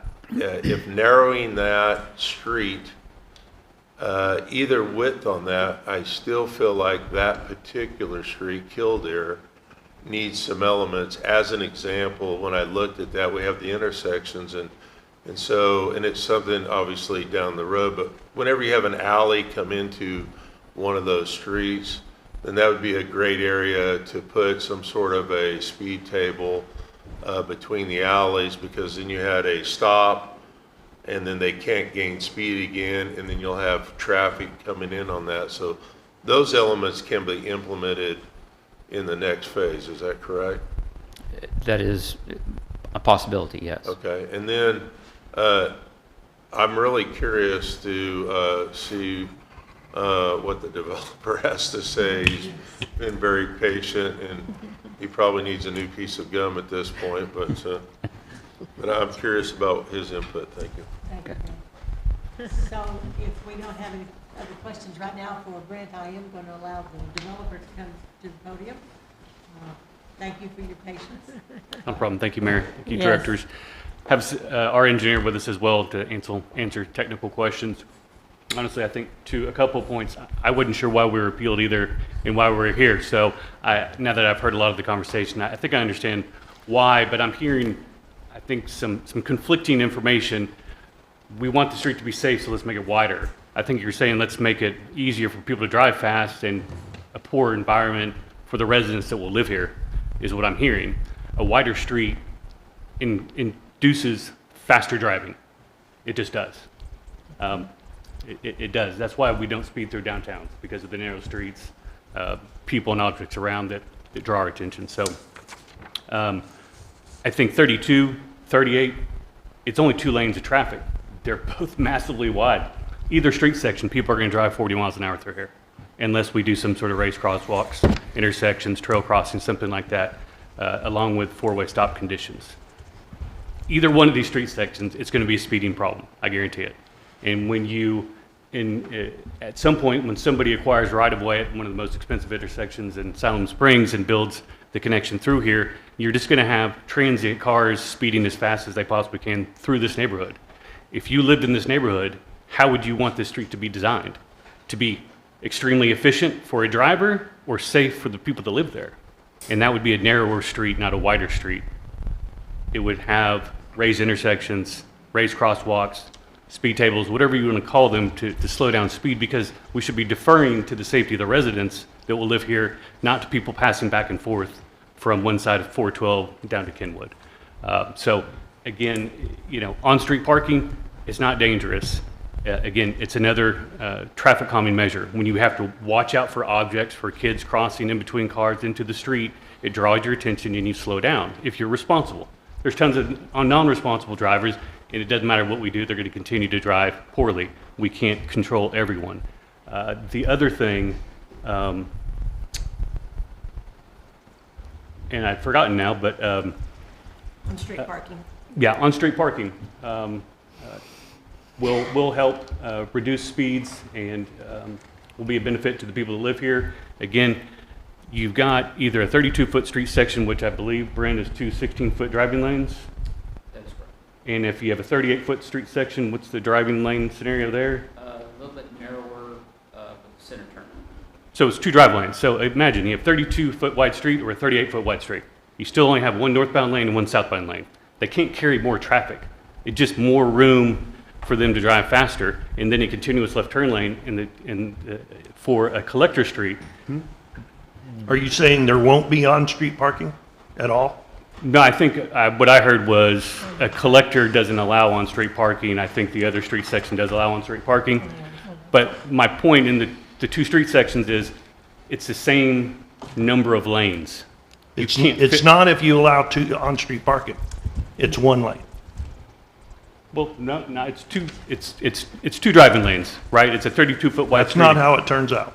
If you park on both sides of the street, yeah, I could understand, but it's my understanding we have no parking sides on one side of the street, and so it'll only be parking on one side, which a typical on-street parking space is 8 feet on a 32-foot wide street. That leaves 24 feet. That's two 12-foot driving lanes. That's how wide 412 is, 12-foot driving lanes. Plenty of room for cars to drive and still probably even speed in that scenario. The point is between a 38-foot street and a 32-foot street, it's a northbound driving lane and a southbound driving lane. It doesn't carry more traffic. It just allows them to drive faster. That's it. And it allows a middle turn lane for people to pull into their driveways. Again, people pulling into their driveways and pulling out of their driveways is a reason for you to slow down through a neighborhood. If there's no one on the street, there's no driveways, we're just cooking down the street. It encourages speeding. So it's not unsafe for anyone but the people that live there. And that's what we're saying. Well, people are going to pull out of their driveways and get run into. Well, that's not their fault. That's our fault for designing a terrible street section and encouraging speeding. So however you want to go, I mean, it's just pavement width and maintenance for the future and potential speeding either way. I think on-street parking would help the situation if it's restricted to one side, which is the same side as the fire hydrants. I think it would work just fine. I think it would be a benefit to the residents, and I think it would help slow down traffic, and I would fully support some sort of raised crosswalks, tables, whatever you foresee. I think that would be a good idea to go ahead and be preventative about it. And I think, do you want to say that? It's our engineer. Taylor Vinley with Craft and Toll. I was going to add that same point that there is already the condition in the approval to put no parking fire lane on one side of the street or the other. And that would fall on the side of the street with the fire hydrants. I off the top of my head, I'm not sure which side that is, but I can tell you if it's not already on the east side, I would probably move it to the east side as we go through the plan, the final construction plan approval, because that is the side with the alley loaded lots. That is the side that guests to those alley loaded homes would park on in general. And so that is the side that a typical rear entry home would have on-street parking in front of it. And that does, in this case, slow traffic down as they're moving north-south. Jesse's point's very accurate. Like the only thing you're trading one section to the other is offsetting the turn lane with an on-street parking. You still have the two drive lanes if you restrict the parking on the west side in this case.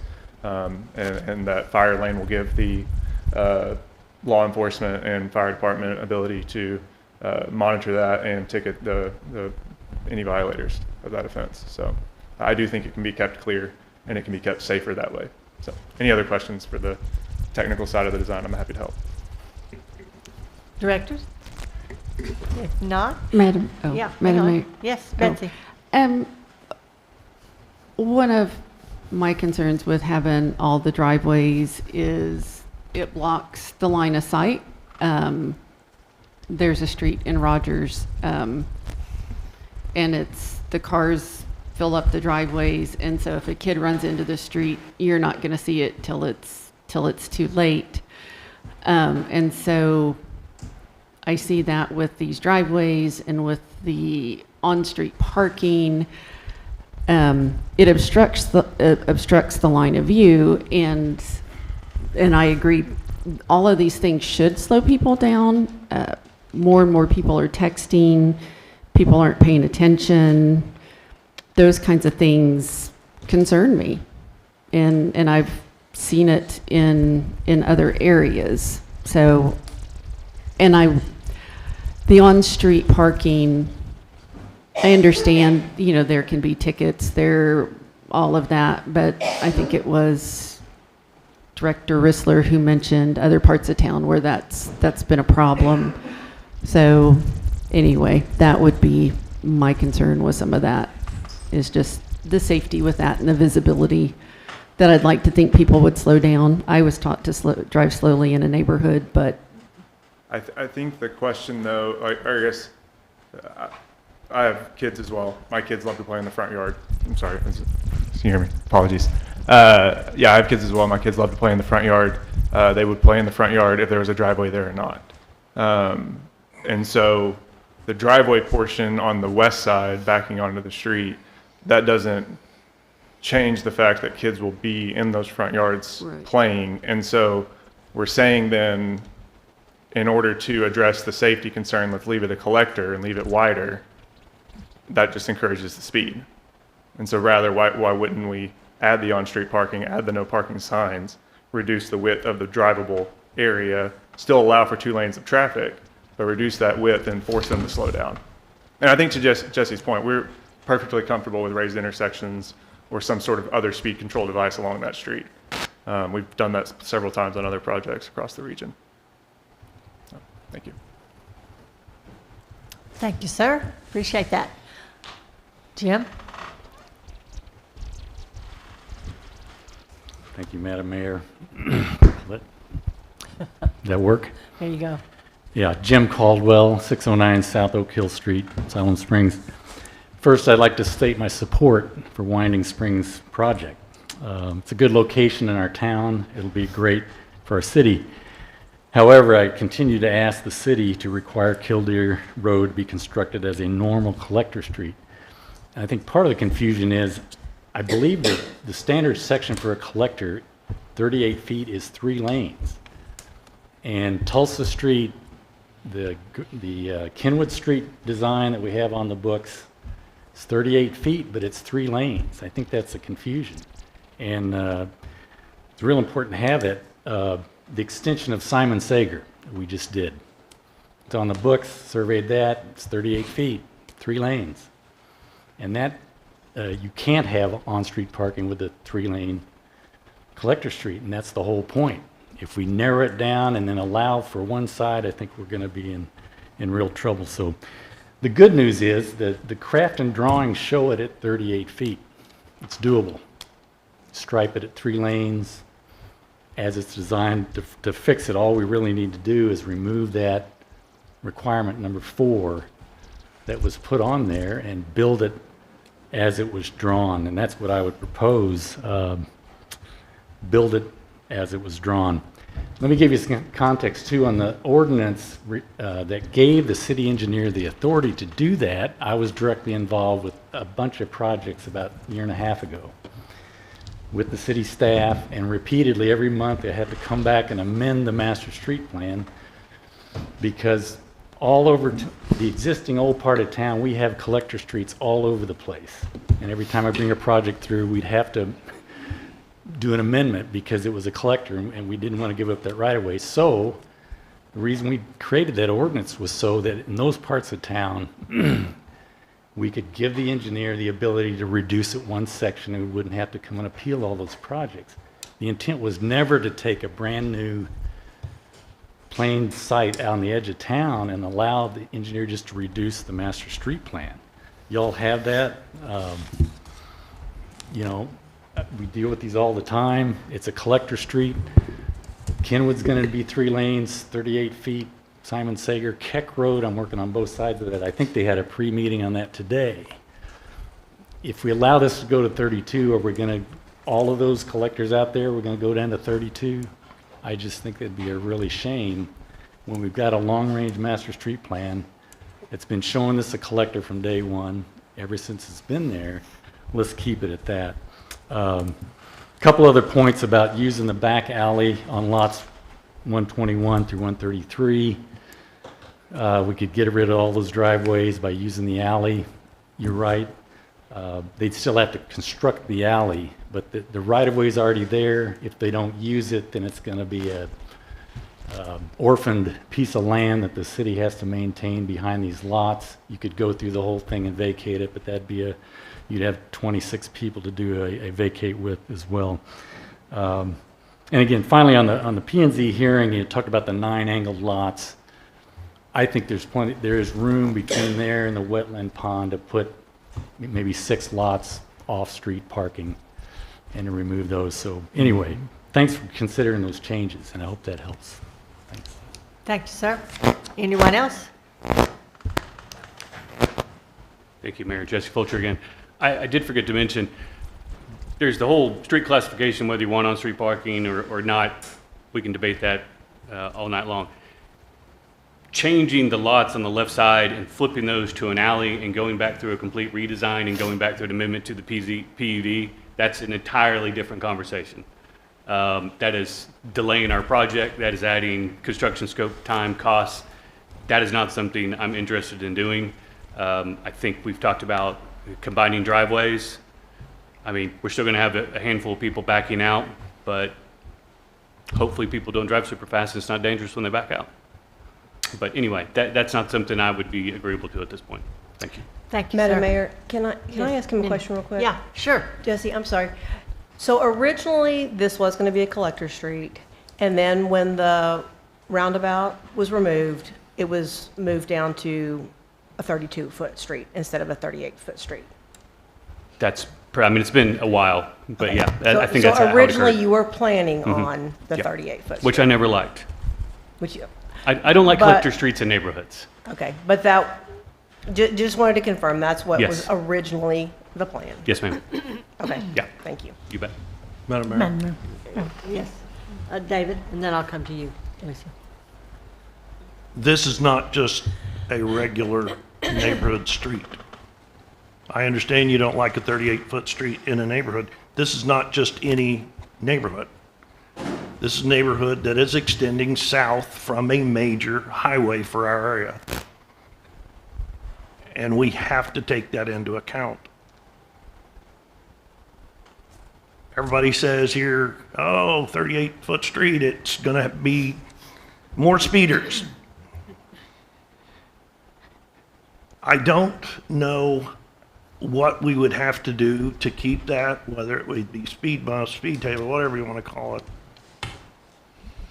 But we can control that if we wish to.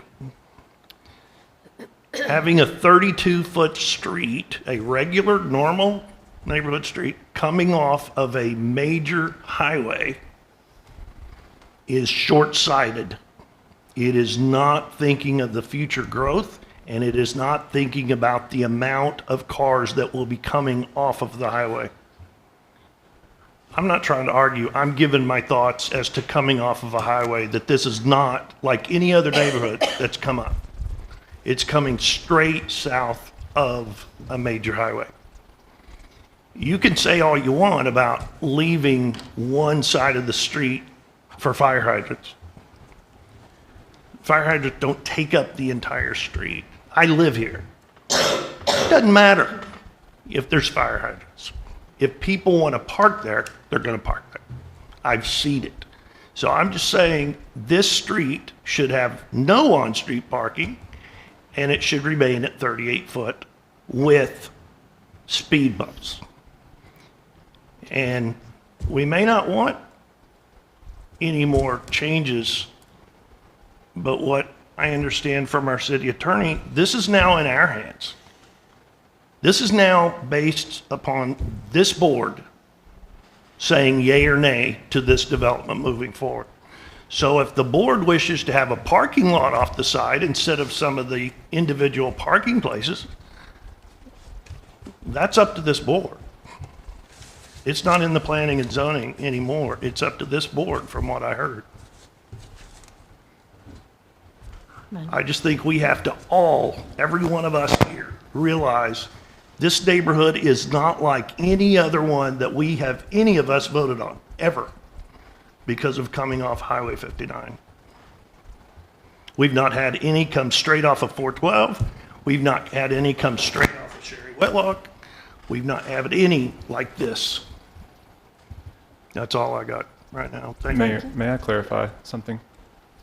Yes. Apologies. I wanted to make the point because you said the neighborhood or the 32-foot street is a typical neighborhood street, and that's not the case. The typical neighborhood street would actually be narrower. So everything you're seeing west of this development is already narrower than that 32 feet. 26, right? That's right. And so at minimum for the fire. And maybe smaller in some cases where there's not a fire hydrant. So the 32 feet is already wider than your typical neighborhood street, and that is to allow for that on-street parking lane with two passable lanes, two very significant, 12-foot lanes plenty wide. That's like Jesse said, that's a drive lane on Highway 412. So I wanted to make that clarification that 32 is wider than a typical neighborhood street, and that's what's being proposed for the southern portion of this. That's the other clarification I wanted to make. It is still a collector by the city engineer's designation from that intersection on the north side north to the highway. And that's to allow for left-hand turning movements at the commercial uses that will be implemented further north. So again, all we're doing south of that intersection is removing the need for a left-hand turn because you don't need that in a neighborhood. And none of these intersections will require a left-hand turn until you get down to Kenwood, in which case I would support a left-hand turn there, or the roundabout, which is what's currently designed to propose. So again, that's the clarification I wanted to make, is that traffic flow does not change. The left-hand turn is removed from 38 to 32. Traffic flow remains the same. The last thing to bring some clarity to, and maybe have the city attorney weigh in on this, with the PD approved as is, with no alleyway on those lots on the west side, can that be revised at this point? Or if we're meeting the intent of the PD, is that something that could be added at this time? We're meeting the approval of the PD. Alleys were shown elsewhere throughout the subdivision, and it was not shown there. I thought my microphone died. Well, I think you can always agree to do something that you're not absolutely required to do. So, I mean, that would be up to you if you wanted to do that, if the board felt it was necessary. Okay. Thank you. Thank you.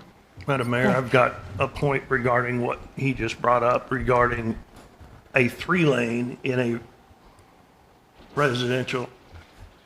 It is coming off of a highway. The last time I saw something like this done was Sherry Whitlock, quite a long time ago, because of the middle turn lane, that how much was going to be needed for commercial.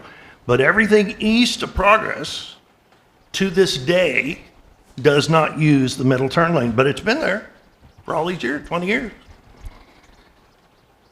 There's nothing there yet, but there will be. My point is, this is a different, and I don't want us to forget it as a board, that we're not dealing with a regular 32-foot or 38-foot residential street. Madam Mayor? Thank you. And Mindy? Can I confirm something you said? Mindy? Oh. Lisa had Oh, I'm asked for sorry. the floor. But she And can then, go ahead, if you want to go ahead. okay, I- okay, okay, go thank ahead. you. Well, I was just wanting to confirm, I'm sorry I didn't hear you say something. So are you talking about the 800 yards between the stub and 412 will be collector still? That's correct. Yes, that will And remain. then it will, so 38 down to 32? Yes, the intersection will be designed such that the through street it'd be the west side of the road, but southbound would remain the same. The left-hand turn would have a turn onto the street stub going to the east, and then northbound would have a slight jog, the northbound would have a slight jog to the east to get in alignment to the north. And that won't be your responsibility, that part of the road? Between the stub street is, so we'll build collector width on our site between the red and the yellow there on the north stub, but everything north of there will depend on future development. Yeah, okay. Thank you, Mindy. Lisa? Okay, my question is either for Jesse, Taylor, or Brent. It don't matter. Any of you guys can answer.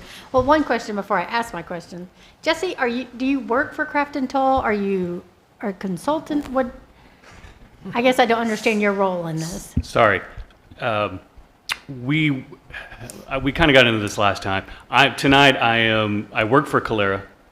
We are managing this development for Lennar Homes. Lennar owns this property. We are managing construction, delivering them lots. Okay. So I'm representing Calera and Lennar tonight. Okay, I just didn't understand. I know you from City Yes. of Fayetteville, so Yeah. I was wondering how that role played.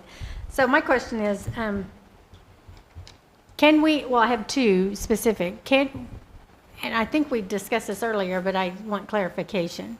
Can we have speed bumps on a 38, on a collector street? No, just on a 32. Brent? We could have them on any side street.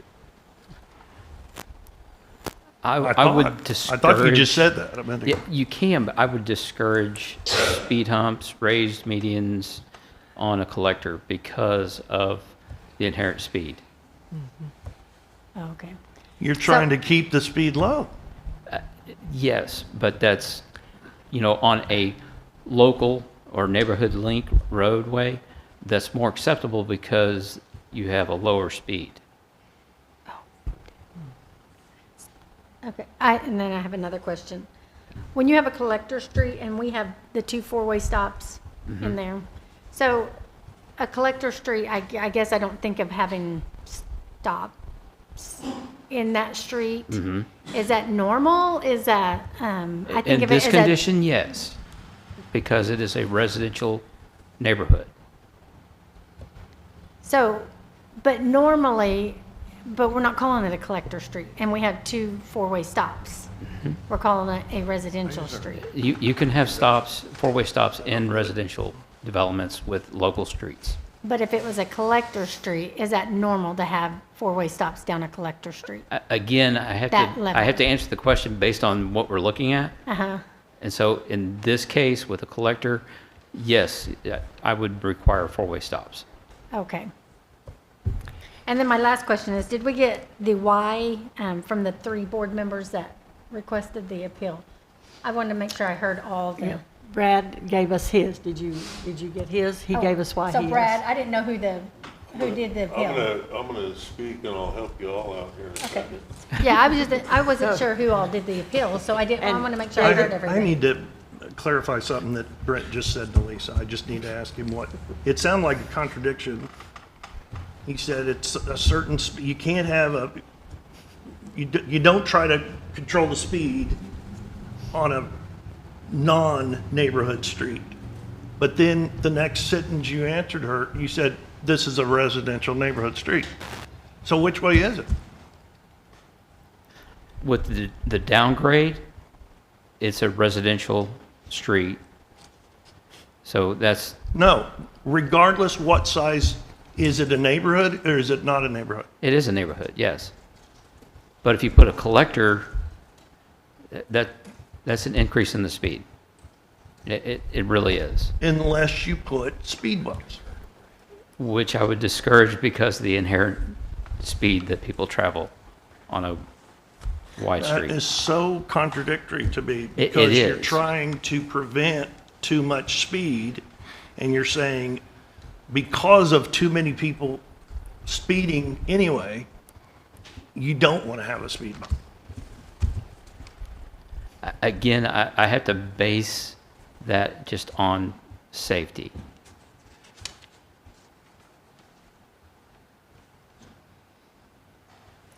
Heather, did you have something that you were going to comment on whenever? No? No, ma'am. Okay, all right, very good.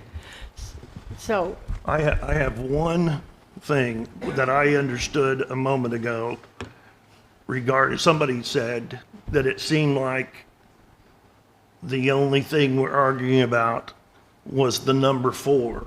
And if we want to move on, just vote to remove the number 4, which was the width change on this street. If that is the case, I will make a motion that we remove number 4 from the requirement list. do I have a second to that motion? I do not have a second. Second. Are you going I'll- to second the motion? I mean, is that the solution we want? I mean, Well, that's what you're getting ready to vote on. Madam Mayor, you might want to let me speak first before you make that motion, Well, or not. No, we should. I didn't know Brad had, I was saying I wanted to get this done, and I heard somebody say, I don't know if it was Brent, I don't know if it was this table, but somebody said, if you're wanting to, Yep. you get rid of number 4. that comment was made, but you want to withdraw that? Well, yeah, Brad? because Brad needs to. You have the floor. Thank you, Madam Mayor. So, I did put for an appeal, it was 2 things, it was the collector street width and the diagonal parking. So, in this conversation, I appreciate the developers showing up. I understand in the future that north section will be a collector street. That makes sense because of the development on 412.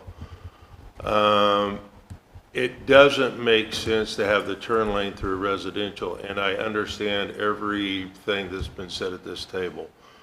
From a prior public safety person at the FD, and as a board member, I approved some of the developments I regret, and I've stated that in the past, somewhere between 2014 and 22.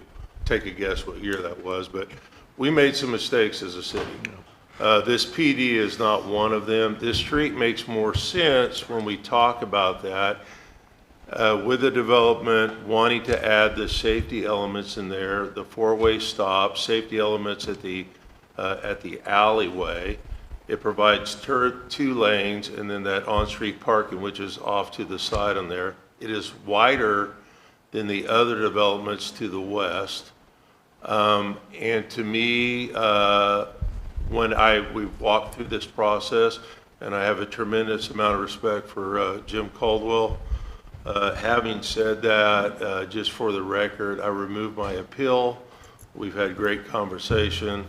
And I like the development. There's elements that in the future, I'm sure we're going to have further conversation on. But 32 feet wide, where we're at today, it makes sense when we add those elements in there.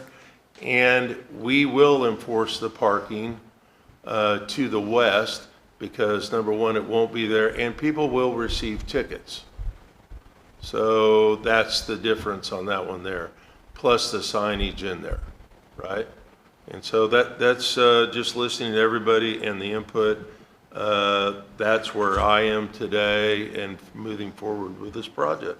Thank you. So I have to address your comment about you remove your appeal.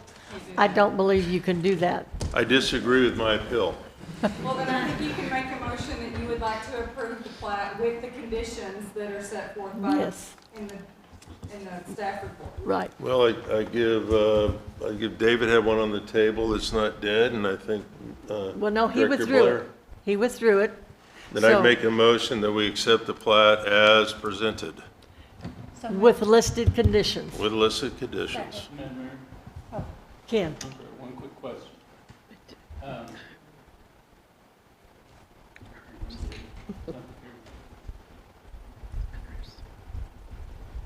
I am fine with that, but I want to, again, like has already been said, we could go on and on and on and agree to disagree.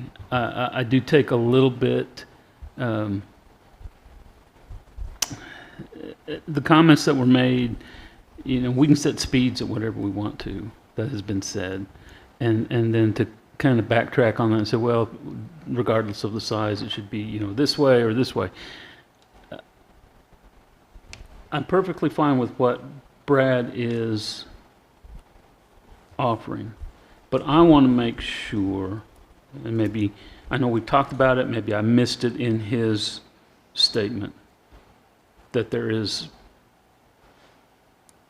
whether it's a combination of lowest possible speed, bumps, or whatever you want to call it. I want to make sure that is, if I'm going to vote for that, those have to be in there. And I just want to make sure that that's understood. I get what people are saying about the size. Me personally, I'm perfectly fine with the 32. But I'm just thinking of, some of you may know this, know about what I'm talking about, others may not, but when, I'm one of those people, I don't like to be on the highway. I'm always taking side streets. It may take me longer, but it's an easier drive, okay? From here to Fayetteville, when I cut through Tawnytown, and I do cut through Tawnytown, I go down 112 and I turn left, and there's a little road that works. I mean, they have rubberized speed bumps that are like 6 inches thick. 2 or 3 ways up and down that road. I don't care what the speed is posted, those things are going to deter anybody. So if that's what we have to put up on this road, that's what I want put up on this road. I'm good with the 32. Let's make it 25 miles an hour, and let's put these massive speed bumps wherever we need to, 3 or 4 places going up and down that road. And again, you're not going to stop anybody, but if somebody's going to fly down there, through there at 40 miles an hour, they're going to lose suspension, and they'll be dragging before they get from one end to the other. But that's, in my previous occupation, no matter what we did, we had one rule: safety first. And to me, I feel like that is a valid and legitimate solution to everything we've been talking about. Okay. And like I said, Madam Mayor. I wanted to, just with what Brad was saying, I'm in full agreement, but I didn't really hear that emphasized, and that would be, I guess, my contribution. Should we That would be my contribution to the offering tonight. Okay. So, before we do that, let me ask you, during all this conversation, we've talked about the speed, that it can be set, okay? There's, in the ordinance, depending on the street, there is a guideline for what you can choose, okay? Did you make the comment that that can be set later on, whenever you're looking at the permitting process and going through all that, or is that something that has to be now? It does not have to be now. In fact, as far as the speed limit goes, I recommend not doing that. You have a specific speed ordinance that has. I'm just saying that when we get to that point, let's not forget we've had this conversation. Because that has happened in the But if we past. don't put it in if we don't put it in and it's in writing, this could be a year or two down the road and it'd be forgotten. Then I would suggest that you add a condition that would be evaluated by permitting. I think that's what Brad wants to do. Add it. Different ordinance in order to set that speed limit. But Brad, you can add those conditions. You can amend your motion and add that one a condition. speed condition or the speed table condition, anything like that that you want to. Sorry, I'm just Madam Mayor. yelling because my microphone doesn't Madam work. Mayor? Yes. The attorney was, make me read lips, and I have my hearing aids in, so I can speak freely, but I would in that motion that we add condition number 5, reflecting Director Wild's concerns, everybody's concern. So whether that condition reads the language of what we call a speed tip, whatever that verbiage is going to be, and that would take, that number 5 condition would address additional safety concerns. There you go. I think that's the thing. 6. Okay. And I So second that. The speed Change. bumps and a reduced speed. speed limit and speed bumps, humps, whatever we want to call them. So that makes Lisa, she 6. seconded again. Yes. Yeah, I seconded it again. So we have the motion Oh, he made a plus motion? the added Did he number make a motion? 6. Yes, Okay. he did. He would add that. And Lisa, you agree to that with your second? I agree to the Okay. change, second. Okay, so what you're going to vote on is you're approving the permit as presented to planning and zoning with all listed conditions plus condition number 6 added. Does that need to be Designating- specified? Designating Repeat that, it sorry. as speed. Say that again. Does condition 6 need to be read into the record, specifically how it? Yes, I would write it as with a reduced speed limit and the addition of speed tables and other speed control measures. The other thing Brad said that I wonder if we need to add is ensuring that one side is no street parking and is fire hydrant with red, that there's no parking on one side. Is that already in there? You mentioned that too. They do have a signage on it. It's number Is 2, that- it's in there. Is that in there? That It's in the part, package. that's on there, all right? It's on there. Okay. It's in the package, yeah. All right. Okay. So, then the motion, Brad, as I understand it, is to approve the permit presented by Planning Commission for the preliminary plat, Whiting Springs subdivision, phases 2 and 3, with all listed conditions, plus a number 6 condition for reduced speed. I have some And you got- language. Okay, what's your language? Designs to include traffic calming measures and reduce speed limits based upon studies to be evaluated prior to permitting. Perfect. You like that? I like traffic calming. That was good. That's a good touch. It's very broad. That sounds very engineer. Thank you, sir. So. But it does not say we are definitely going to put, he said traffic calming based on a study. No, speed is study. Huh? Speed is the study. Speed is steady. Yeah.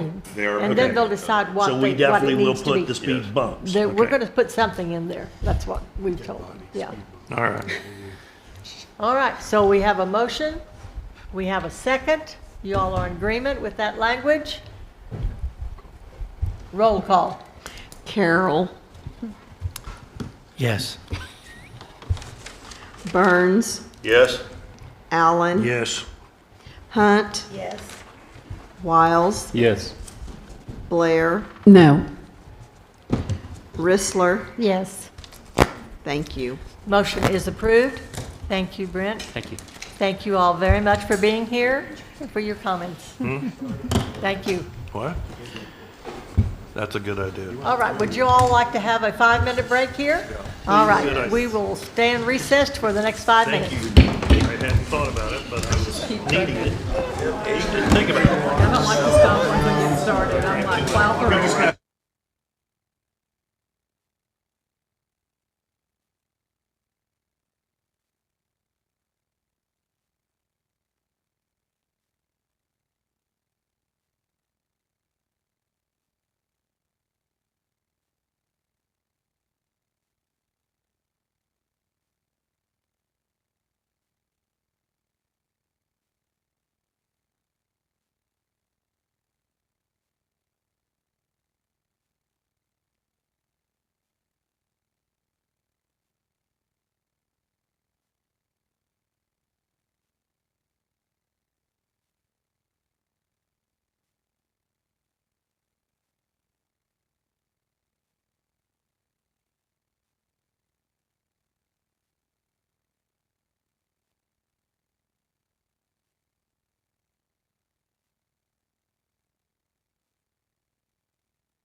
If we could have everyone move back to your seats, please.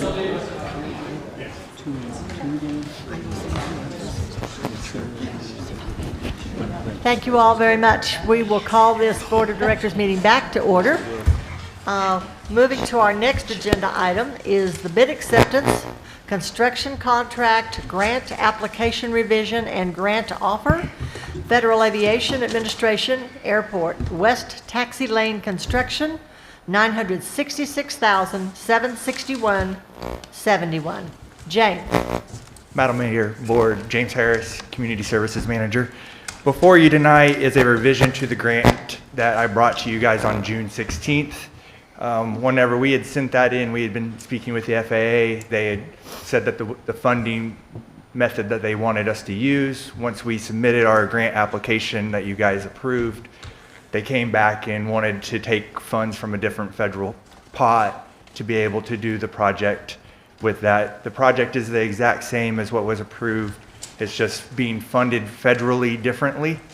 And it still is going to be a $966,000 project that the city is going to pay $2.67 or 71 cents. We like those, James. We Yes. like those. So that is what is before you is just a revision of the federal funding for this project. Okay, very good. Directors? Madam Mayor? Yes, David. I saw that $2.70 and I thought it was a bit or something. And so I'm glad to know, for the taxpayers watching, all we're having to spend is $2.70. Hardly for a ever big, happens. long taxiway that's gonna possibly, taxiway, all right, taxiway, I don't know. But there's not gonna be any taxis on it. It's gonna be for potential, more hangar to be built for future people that wanna rent or build a hangar for another, So I think it's great. Thank you. Anyone else? Especially for $2.71. Well, we'll take that all day long. Anyone else? If not, is there anyone in the audience that would like to address the bid acceptance for the construction contract at the airport? There's not. Unless for public. Tired. Now I will ask, do I have a motion for the bid acceptance for the construction contract with FAA for $966,761.71? So moved. Do I have a second? Second. I have a motion and a second. Roll call. Burns, Yes. Allen, Yes. Hunt, Yes. Wiles, Yes. Blair, Yes. Rissler, Yes. Carroll. Yes. Thank you. Motion is approved. And James, you've set the bar high for everyone else now. You know, hey, $2.72, that's great. Thank you. All right, next are ordinances. Ordinance 26-14, third reading, amending section 35-185 of the City Municipal Code, rezoning from R2 to GI 1613 West Alpine Street. Kyle? Thank you, Madam Mayor, board members. Kyle Belt, current planner. So this is the third time for this one to come before y'all. I think you're pretty familiar with it. John Brown University is requesting to rezone 0.35 acres at 1613 West Alpine Street from the R2 Residential Medium District to the GI General Institutional District. Based on their letter of intent, the applicant, John Brown University, is requesting to rezone GI to allow up to but no more than 6 students to live on premises. As we've stated before, no future land use map amendment would be necessary as it's already designated appropriately. There is no real news to bring before this one unless there are questions which we can absolutely answer. One of the things that we did point out in our findings was that we had stated that it may not be conducive with the character and context of the surrounding neighborhood and that it should be considered, and we want to emphasize just considered, beyond merely examining the requested zoning against the future land use map as outlined in the staff report, because sometimes it can get easy for that to get away from us and for us to just use that as a justification when there may be more factors involved. That stated, we will go ahead and restate for the record that prior to the Planning Commission meeting, staff received 2 calls in opposition to the request. And additionally, during the Planning Commission meeting, 2 people spoke against the request. So during the first hearing by the Board of Directors, which was heard back in July on the 7th, the staff report contained information that we clarified at the last meeting that was due to a Scribner's error within Section 35-210, which is the General Institutional Zoning District section. And it stated that planned uses for the GI zoning districts are 2 for parks, 14 small institution, 15 medium impact commercial or office facility with retail beverages, and 16 large impact commercial or office facility. We looked back at that. The above mentioned use units are correct in numbering, but the uses are not stated correctly in the section itself. So as we said, that was a Scribner's error, and staff is aware of this code discrepancy, and we're in the process of correcting this as quickly as possible. And I believe, if I'm not mistaken, it's already been taken to Planning Commission for them to examine. Yes. Good. One thing that was requested by Director Carroll at the last meeting was a kind of, I would say 30 to 50,000 viewpoint, foot viewpoint, to get a better idea of how much GI we have in the area, how much does John Brown own, and things like that. There's a couple things I want to point out on this map. Down in the south, those 2 areas are the school, south of Jefferson Street, if you can see that, and just north of that. I think that's also school property. That's not JBU. Pretty much, if not all, and I'm pretty sure I checked these about 30 times, all of these blue lots are owned by John Brown University, and some of these ones may be owned by them as well.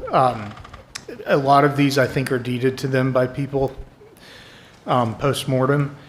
And so what we really took a look at was, is this completely inappropriate? Is it out of place? Is it creating a pattern of creep? And that's where you get into issues like town and gown. And I think that the city here has always had a great relationship with JBU, and that can be very tough to manage. I don't envy y'all's position when stuff like that comes up. That being stated, we find that it meets all of the minimum requirements. It's on its 3rd reading, and we're available for any questions that you have. Thank you very much. Directors, comments or questions? Madam Mayor. Yes. Thank you, Kyle. Anyone else? If not, Madam Mayor? Yes, Ken. Just real quick, I know the first time we talked about this, I raised some concerns, opposition, whatever you want to say. I didn't say anything last time. I've been thinking about this since the first meeting, and I just want to say, I have nothing against JBU at all, but this is a situation where I feel for the residents. When you buy into a neighborhood, you expect, and I think you have the right to expect, if it's a neighborhood full of single-family homes, that it's going to continue to be single-family homes. If you thought or knew that at some point in the duration that you lived there that it was going to change and become something else, then you might not purchase there. You would keep looking and going somewhere else.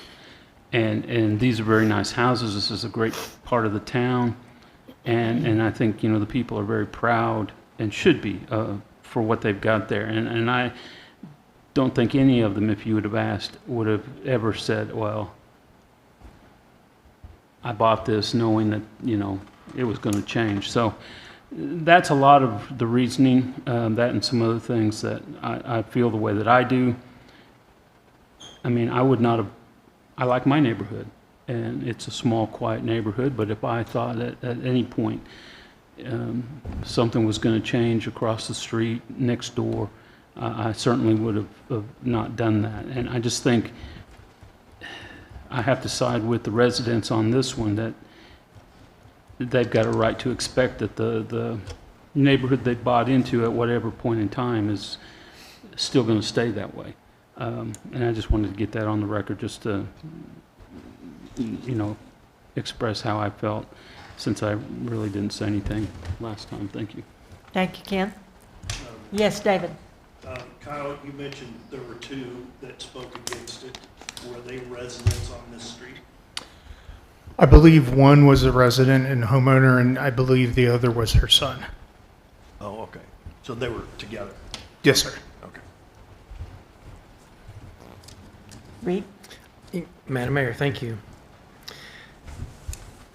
I have watched JBU since I moved here in 1996. And I've seen them in the early 2000s, and I'm just telling you my observance, not what actually happened maybe. I saw a university that had a bit of a struggle. And then since then, we've seen them, just really blossom and boom. To take the cathedral and to cover it with the stone that they have, beautify that, and they're just finishing up what at least used to be the library. They've added on the gymnasium. They're doing things that are growing. They've taken what was at the California, I think it was, and renovated. They're doing things now, and have been for the past 20, 25 years, that are building the school. And it wasn't too many years ago, there was comments being made around the country that schools are going to start declining because everybody's going to be taking online classes, and that enrollment is going to reduce. And I don't know the actuals on it, but I know that the freshman class has been the largest, maybe 4 of the last 5 years. They keep having larger classes because students want to be here.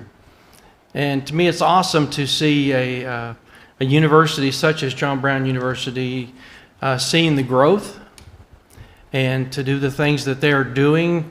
The classes that are being brought in, the nursing that was brought in, the new buildings that they are putting together, there's growth. And I applaud that, and I thank JBU for that, for their foresight and for their ability to handle the finances that have come in. But within that growth, that means things are going to have to expand. They're looking for places in where they can house the students that do want to be on campus and to receive that education and live in a community such as Siloam Springs and to be part of who we are. Thank you and welcome. We're going to see them here in a couple of weeks. I know that part of growth, there's some stretching in that. And the people that live on Alpine Street, a good number of them have lived there a good while. A couple of those houses are actually rental properties as well. I applaud JBU on how they're wanting to work this with, if they are going to have 6 students, they're not going to have parking on the street, and how they're doing what they can in due diligence to make this to where it's still a quiet neighborhood, a respectable neighborhood, and it's a place that people want to be. And I'm thankful for that. And I just want to express my appreciation for JBU, what they're doing and how they affect this community. And I believe this is a good move for them. Thank you. Thank you, sir. Anyone else? Yes, David. It's a good problem to have for JBU. To be growing so fast, they literally don't know where to put all their schools. I remember 15 years ago, they had to rent all of Ron Drake's apartments that he had built on Wright Street. And it was good for Ron, but it was good for the students who got to live there. And it was out of necessity. They didn't have a choice. I think you can look at this map, and Kyle, I appreciate you responded to our request to be able to see all of, at least in the area, what their asset or what their property is. So I think they're doing what they have to do, because you don't want them to turn away students if they are accepted. And you look at how this school has grown, and when you read about Siloam Springs, I'm just telling you, invariably it mentions the strong Christian school, John Brown University, that's always rated at the top by U.S. News and World Report. I do wish the bigger blue sections that are just south of the cemetery, I think, are raw land, and I just, out of suggestion, kind of wish that JBU would possibly build a dorm there or some larger buildings to house the students, because I think it can get monotonous to keep buying small houses when there are neighbors. This one here, I don't think there has been too much downside. They're already putting students in this house now. It's a zoning to get it into the GI, the general institutional, so that they can add, I think, 2 more students. But I just don't think it's a whole lot to for us to. They've always been a great neighbor to our city and employer. Oh my goodness, one of the biggest. So as Reed was saying, the growth that has come about, what are they going to do? So they're making do with what they can, and I appreciate it. I think we should support whatever we need to do on our end. Thank you, sir.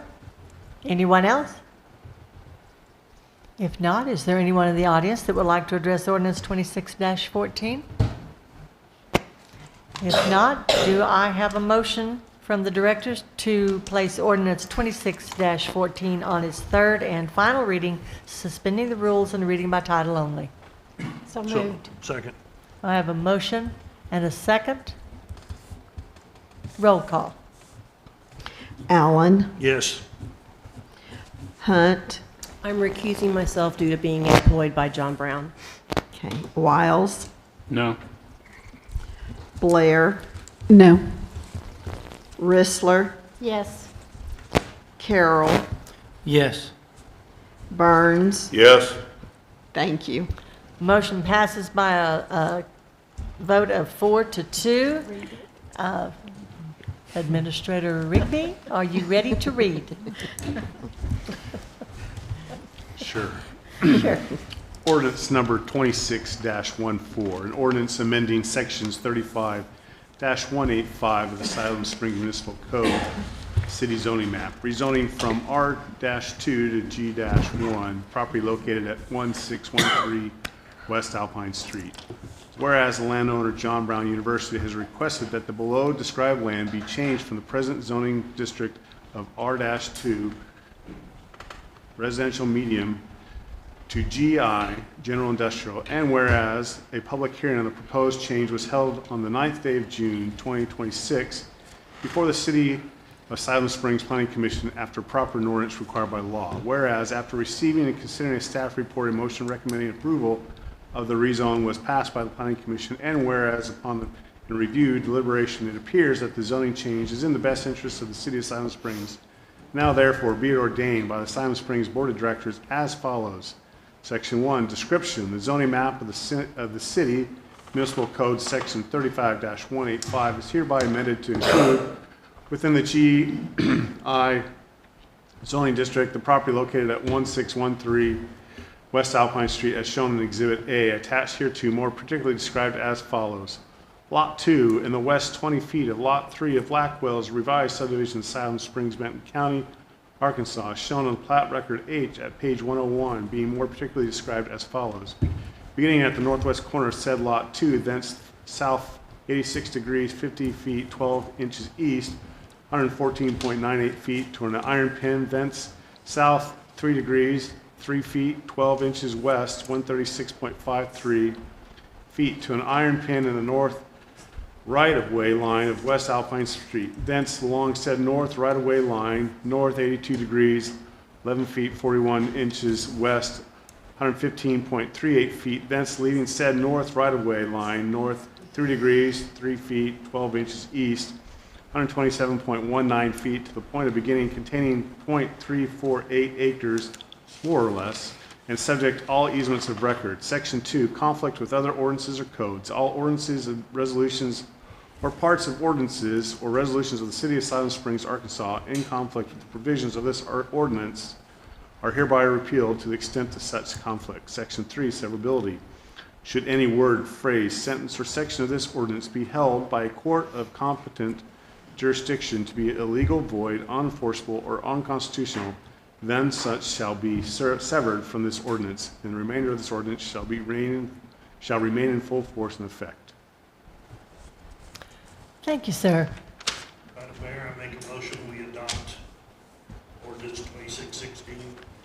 2614. Sorry, 2614. Thank you, sir. Second. We have a motion and a second. Roll call.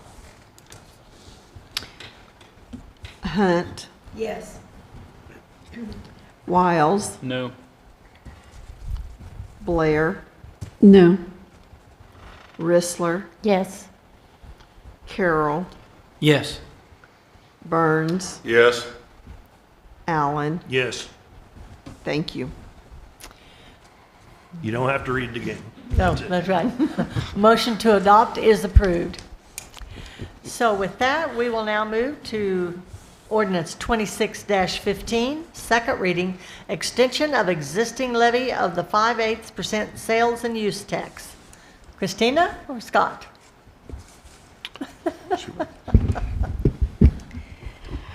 So this ordinance that we're asking you to approve would basically put the 5/8 sales tax back before the voters, but this time, instead of for the water plant, it would be for the wastewater plant and distribution related to wastewater. Thank you, ma'am. So directors, any comments or questions? If there's anyone, is there anyone in the audience that would like to address ordinance 26-15? There is not. Do I have a motion to place ordinance 26-15 on its second reading, suspending the rules, reading by title only? So moved. I have a motion. Do I have a second? Second. Have a motion and a second. Roll call. Wiles, Yeah. Yes. Blair, Yes. Rissler, Yes. Carroll, Yes. Burns, Yes. Allen. Yes. Hunt. Yes. Thank you. Thank you. Motion is approved by all 7 directors. Scott? Ordinance number 26-15, an ordinance calling a special election in the city of Siloam Springs, Arkansas on the question of issuing bonds under amendment number 62 of the Constitution of the state of Arkansas for the purpose of financing the cost of extensions, betterments, and improvements to the city's wastewater system, levying a 5/8 of 1%, 0.625% sales and use tax for the purpose of retiring such bonds, prescribing other matters pertaining thereto. Thank you, sir.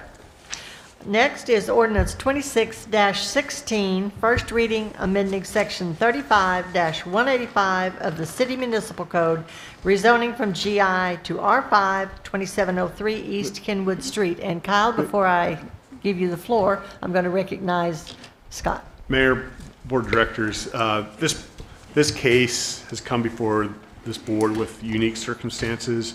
Because of that, I'd like the city attorney to provide some input. Based on my review of the UDC, I think the best course of action for the board is to remand this matter to the Planning Commission. Your ordinances require that you, before you can rezone something, that you do so on the advice of the Planning Commission, and there are certain criteria the Planning Commission are required to evaluate and opine on. They did not do that in this case. So it is my recommendation that this be remanded to the Planning Commission for advice regarding the criteria listed in the code. Do we need a motion for that, or can we Yes. just? Yes. No, we'll need a motion to remand it back to Planning Commission. Oh, we do? Okay. Well, I make that motion. I second. We have a motion and a second to remand this ordinance back to the Planning Commission. Roll call. Okay. Blair, Yes. Rissler, Yes. Carroll, Yes. Burns, Yes. Allen, Yes. Hunt, Yes. Wiles. Yes. Thank you. Thank you. Motion is approved to remand. And Kyle and Ben, you all understand what the board is asking from the Planning Commission? Yes, we do, Madam Mayor. Perfect. Thank you.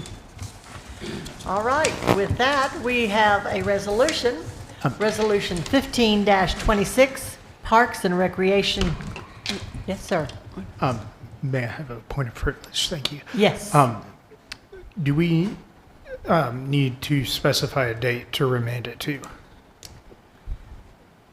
Probably that would be a good idea. For continuity of notice? Yes. Okay. So would we like to Sorry, I add that? should have, No, I that's didn't fine. think about that, but yes, we So- do need to do that. Would we include the Next next, available meeting? the next Planning Commission meeting? Yes. Which is what date? That would be September 8th. On September the 8th, David, is that good? Yes, ma'am. And our second, is that good? Okay. Sorry, I didn't So- catch that. That's good. So we included Kinda that assumed. in the motion, that it's remanded to the next meeting on September 8th. Yes, ma'am. All right. Thank you, Kyle. Thank you, directors. With that, we look at Resolution 15-26, Parks and Recreation, Grant Request, Walton Family Foundation Design Excellent Grant for the Bob Henry Park renovation. Travis. Good evening. Good evening, Madam Mayor, Board. Travis Cheney, Parks and Recreation Manager. I'm going to try to pull up my last presentation here. And I may need a hand finding it. Let me see. Here we go.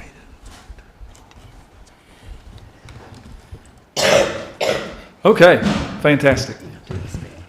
Madam Mayor, Board, we have had the honor of being invited by the Walton Family Foundation to apply for a Design Excellence Grant for the renovation of Bob Henry Park. This would be a 100% grant for renovation design up to construction documents. These would be biddable, buildable designs performed by a national caliber design firm. As we discussed during our workshop, Bob Henry Park is by far our most attended park, 1.5 times more visits annually than our second most attended park. The last time that the city did serious engaged outreach to the community, renovation of Bob Henry Park was identified by the public as the highest priority project, followed by a new splash pad, which would likely be involved in a Bob Henry Park renovation. The Design Excellence Program could be a potentially good fit for this project. We are also coming up against some real practical considerations that we'll have to answer one way or another at Bob Henry Park, whether or not we receive this grant. One of those being that the playground equipment at our most popular park has reached the end of its useful life. It was installed in the 1990s. The last time we had a safety inspector, playground safety inspector out there, he estimated that we had 2 to 3 years of useful life yet left before we needed to remove most of the elements of this playground from service. That is something to consider going forward. Also, the supporting infrastructure around Bob Henry Park is in poor condition, and one way or another will need to be addressed moving forward. We are working, as you know, with Urban Land Institute on an overall parks master plan, which we had engaged with them on early in the year. We were approached by the Walton Family Foundation after that, inviting us to apply for this grant for Bob Henry. We wanted to make sure that we were working in unison with ULI after having already agreed to move forward with the Parks Master Plan, that we weren't doing anything that would detract from that or confuse the public. After working with ULI on their technical assistance panel, their recommendation was you should go ahead and do Bob Henry Park concurrently with a Parks Master Plan. It could be a catalytic project that would demonstrate to the public, our feedback actually matters. Our feedback is leading to projects and could give some energy into overall parks programs. We went over this more thoroughly in the workshop, but Design Excellence Program is a 10-year-old program in Northwest Arkansas, utilized by almost every city in the corridor and by our own city on Memorial Park. There is a expectation, but not a commitment, that upon receiving this grant, the city will construct the design, as we saw in Fayetteville, Rogers, Springdale, and here. That is usually determined exactly how you do that after designs are complete. You have a full year of community engagement to try to really hone in on what it is the community wants, what it is the community can support. We have included some very conceptual designs. These may not ultimately represent anything the public wants, but at least anecdotally, we have heard the public wants a splash pad, a lot more shade, a much larger playground that would be inclusive to all people and all abilities, some sort of great lawn, potential outdoor courts for fitness or ninja courts for kids, a fence around the basketball courts, restrooms on the far end of the park so you don't have to walk so far, an expansion to the skate park, and then improvements to Benton Street and a dedicated bike lane, sidewalk that would line up with recommendations in the Master Streets Plan. This project could also potentially make some last mile connections on the Dogwood Springs Trail that have been meaning to be made for 20 years now. Just to remind y'all, we do have quality of life funding available to at some point meet our local contribution towards construction. Even if you take into account the 3 projects that are identified for quality of life funding in 2026, community building, Twin Springs restoration, Parks Master Plan, even with those taken into consideration, our estimate is we will still have at least $4 million remaining in the current quality of life fund that was voted on in 2016 after those commitments are met. That is one possible source of funding, though not the only one. For construction, we could consider other grants, fundraising opportunities, and other to be determined at a later point.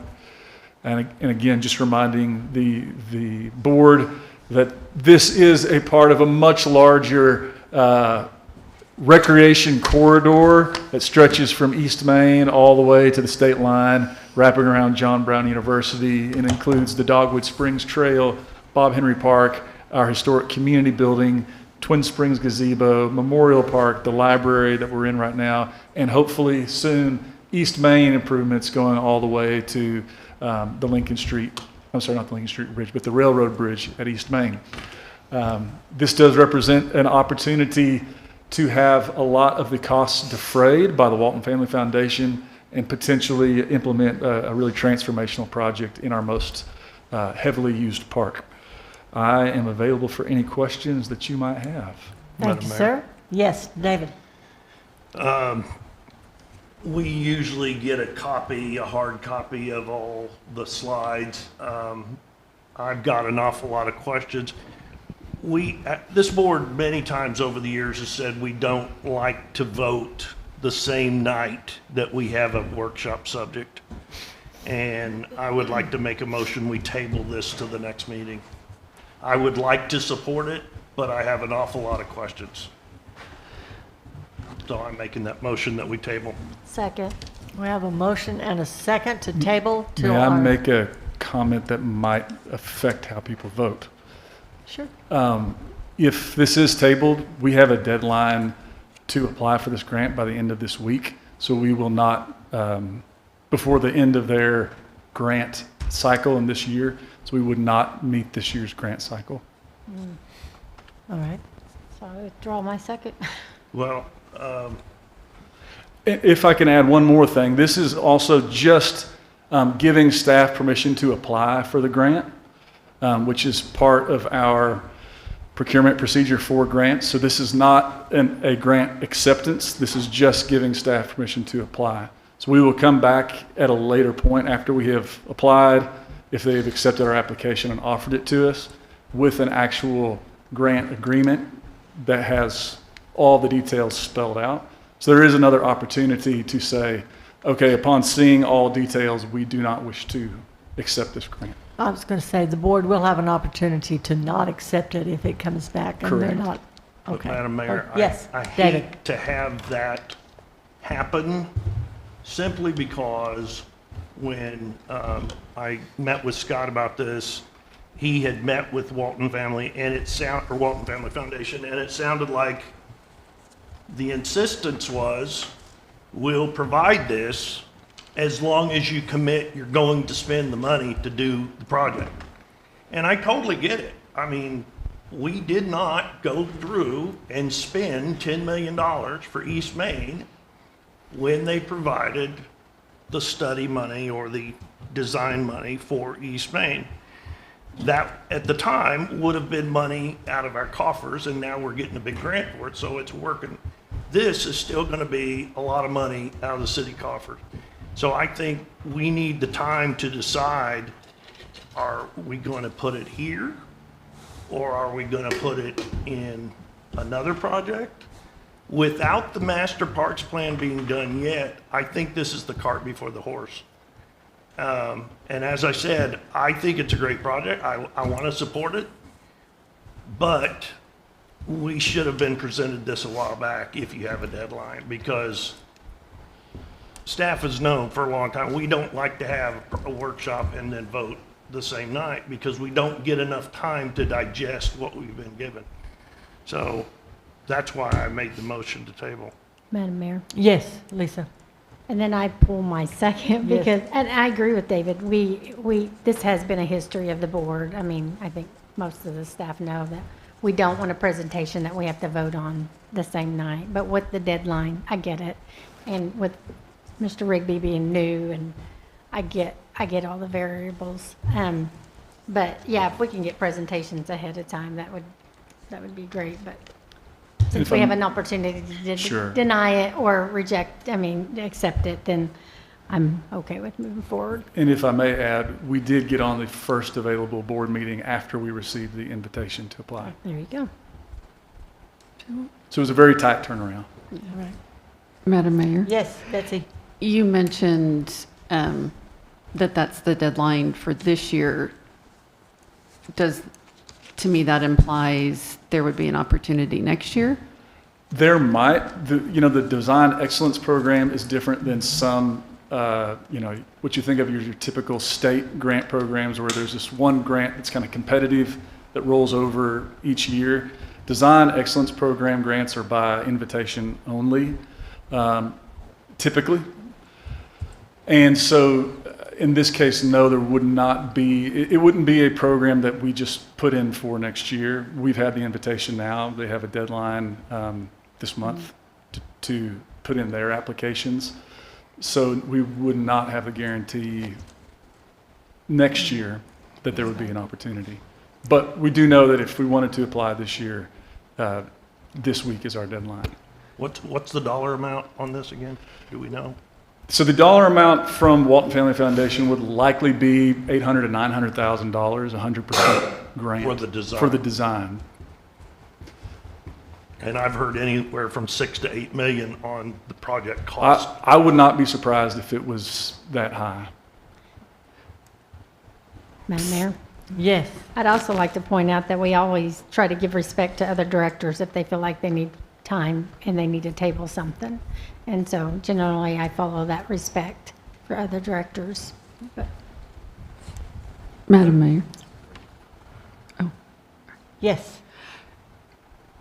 So to clarify, you said we could apply for it and not accept it.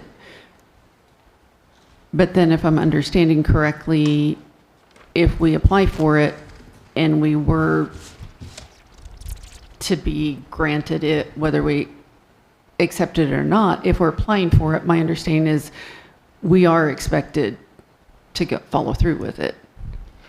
It really depends on the procurement policy of each city. Siloam's procurement policy for grants, and I think there are a couple others in the corridor that have similar, is you need to go to the board to ask permission to apply, particularly if there's going to be a match. In this case, there is no match technically, But because it has potential to be such a large project, it makes sense to bring this to the board.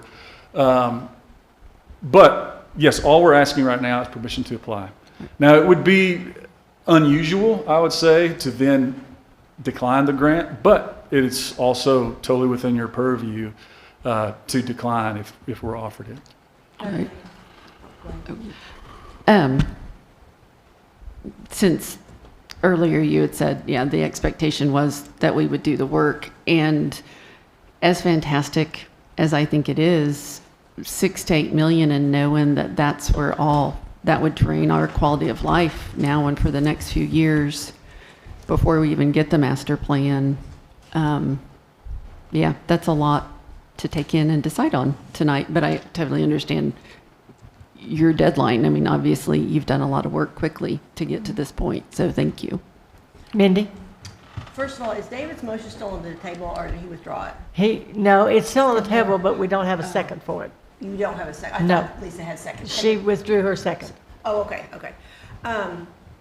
Well, I appreciate the work that you all have done on this. I completely understand the quick turnaround time. It sounds like your hands were sort of tied in all of it.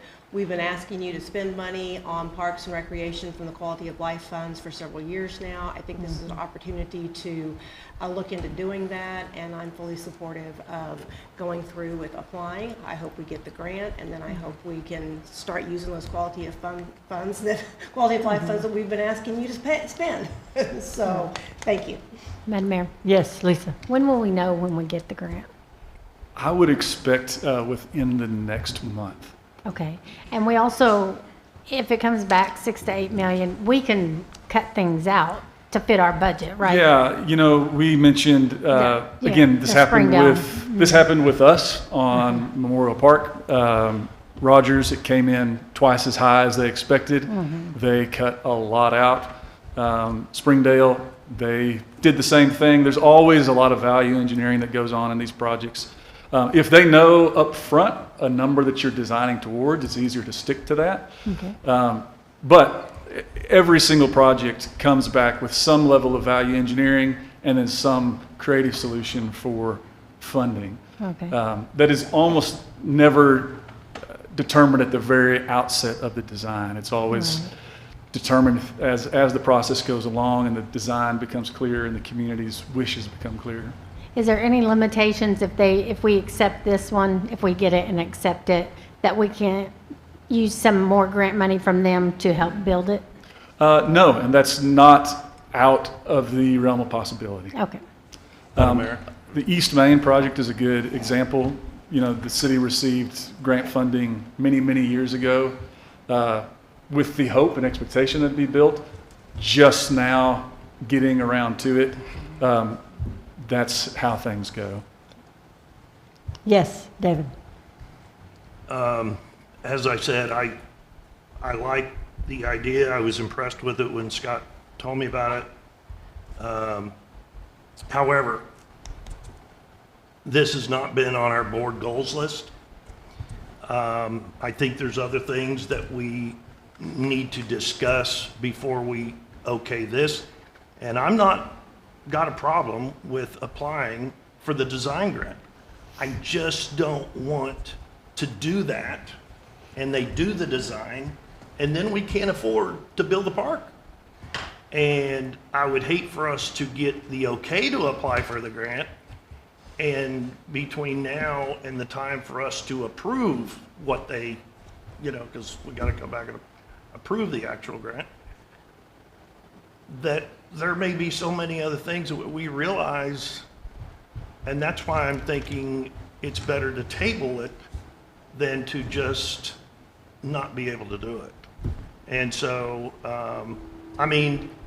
honestly, in umpteen years, I think we all have heard more public gripe about not enough money spent on streets.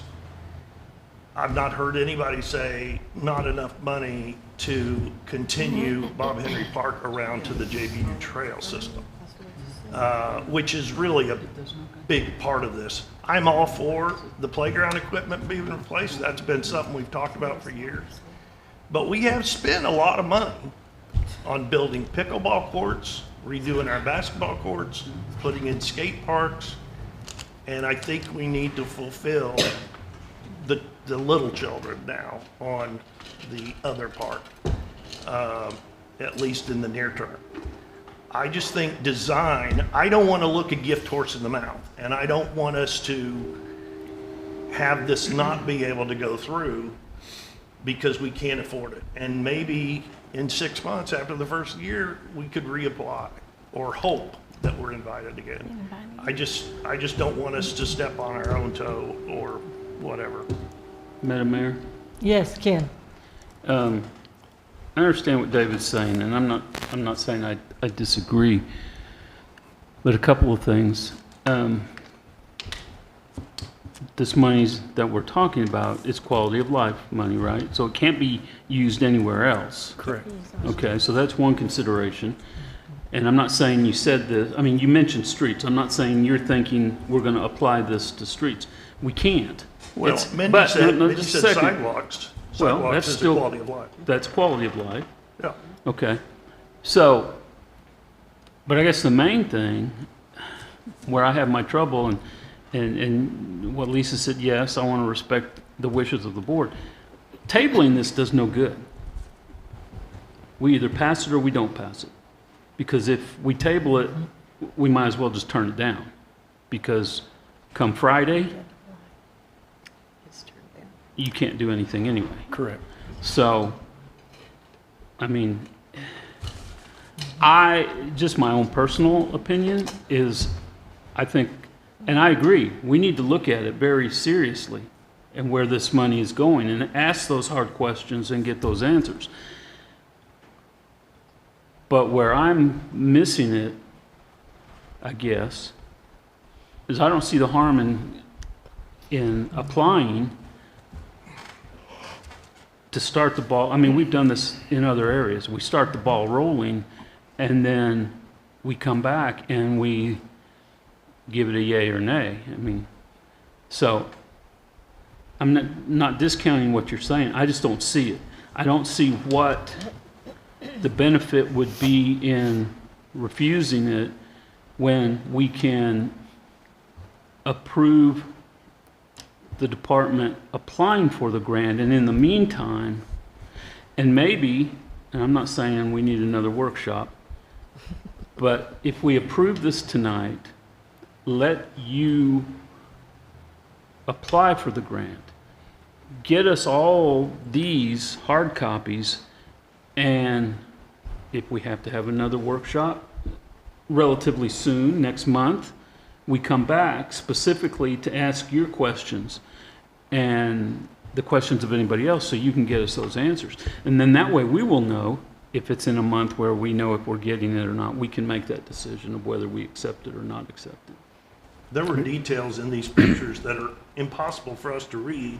The one with the park with all the different. Yeah, no, I get that, but I don't. That would help me make a I would decision. hate, because what we were talking about earlier, and Scott has mentioned it tonight and in the past, and we're always talking about engaging the community and doing the things that, we did that study back, 2 years ago, I think you alluded to, and that was the number one thing that the public wanted.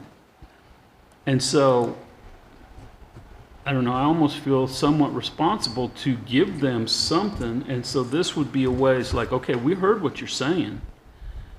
We don't know for sure we can do it, but we're looking into the process. And so I just feel, for me, I want to say yes, apply for the grant, give us the information that we're asking for, and let's come back together and talk about it. So we can, I mean, and I know I'm rambling now, I would hate to wait, get the information from Travis, have everybody's questions answered, and then sit here and say, I wish we'd have done that. It's a whole lot easier to say, move forward now, we can pull the plug later, because maybe I misread you, but I'm thinking you're not real confident that this is going to come to us again. It's really hard to say. I get that. And so yes, if we go through this process and we decide we're not going to do it, all right, it's going to leave a sour taste in a few people's mouths at some point. I get that. But we're going to kick ourselves if we don't, and it turns out to be something that we could do that the public has asked us to do, and then we said, no, we're not going to do it. So. Thank you, sir. So David? Was Travis saying that we're simply voting to allow them to apply? To apply, that's correct. Yes. Okay. But then if you apply and then they come back to you, you still have to come back to the board? We will come back to the board with a grant agreement, because right now, we don't even have a grant agreement. Nothing's spelled out in detail. Again, these design excellent grants are very open-ended on the front end. They work with the grantee on developing metrics for success, what the parameters are. If they're going to offer that to us, that will all be worked out in a grant agreement. We will then bring that grant agreement with the details spelled out to this board for approval. So tonight would be simply... I was thinking, I wondered if you would have, now that we know the deadline, I had wondered if you would have been able to explain, look, we're still waiting on this master parks plan and we're still interested, but we didn't present this till right before the deadline, and so that they might understand. But I do understand where you're coming from. Here's what I just worry. We have a black eye already with WFF because of not immediately doing East Main. But what they gave us essentially was requiring a commitment of millions of taxpayer dollars that we definitely did not necessarily have. So we already have that black eye. I don't want to get another black eye. That's my problem. I don't want us to, as I said, I don't want to look a gift horse enough. So I'm just trying to wrap my head around it. But I think that is a very legitimate concern to have. I guess I would also add the fact that Walton Family Foundation has approached us, asking us to apply, means there is some level of confidence. I didn't know that. In trust. I thought maybe you'd gone and asked them about it. So if they've done that, that's a big plus. All right. Madam Mayor. Brad? Thank you. I want to be clear, I'm on the steering committee. I sat there in the meeting, city admin was there, mayor was there, several were there. ULI and Design Excellent Program, ULI recommended that we go this direction. These are experts. Some of these folks flew in for those several days. I met them twice. And so it is opportunity knocking at the door. I will give my example in the Design Excellence Program was this facility here, specifically Memorial Park. When it first was brought back to us, it included all the way across the creek, and it was grand and beautiful. And then, nope, and then we couldn't do the spring because we were going to do a water trommel all the way down the spring. It would pump back up. We were going to do an in-ground pump. They were going to do the fountain across there, and it was a beautiful design.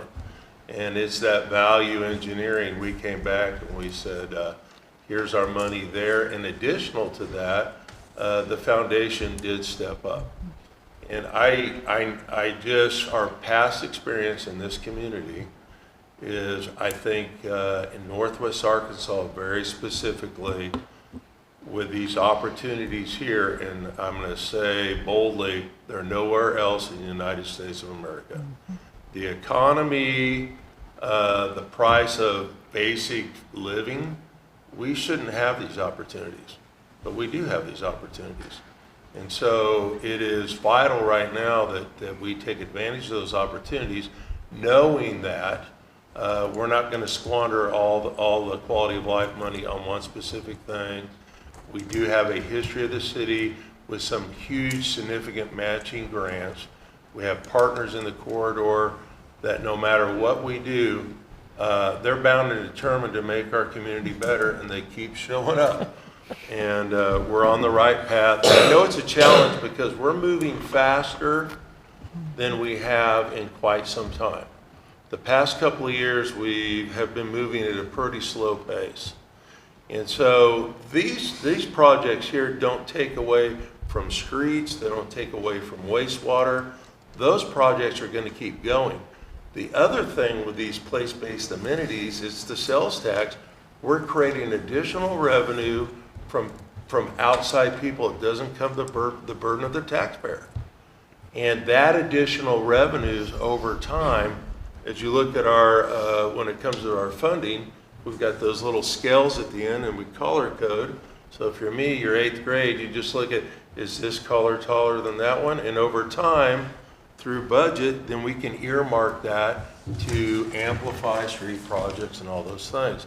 That's part of that puzzle piece. And so I know it's a challenge, I know it's moving fast, but opportunities here, and then we're gonna be able to break that down just like we did before and be able to scale it back, scale it up, and see what opportunity is available. So I would encourage us to consider letting you pursue that grant, and then we can get down to the nitty-gritties and encourage staff to increase your font on everything.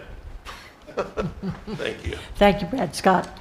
Mayor, members of the board, thanks for the robust discussion. Recognize the quick turnaround. We did have a conversation with the foundation.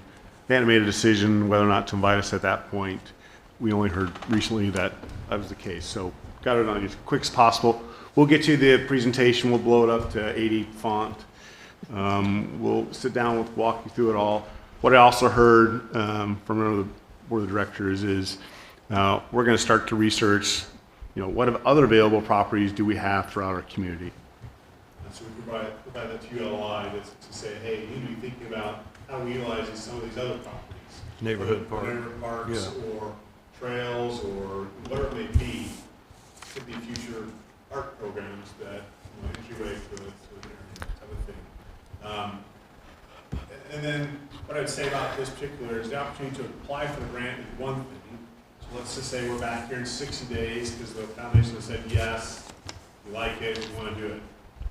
So in those 60 days, we got a lot of work to work with you guys to answer your questions, as well as communicate with ULI through the process. Let's say we do decide to accept the grant. This isn't an overnight thing. It's what, 12 to 15 months for design, community feedback. That's going to allow us to move forward with our master plan. Allows us to figure out what our financial capacities are. And I think we've been very clear from the front, there's no way we're going to pay for all of this ourselves. If it's a $6 to $7 million project, you may only fund 3 or 4.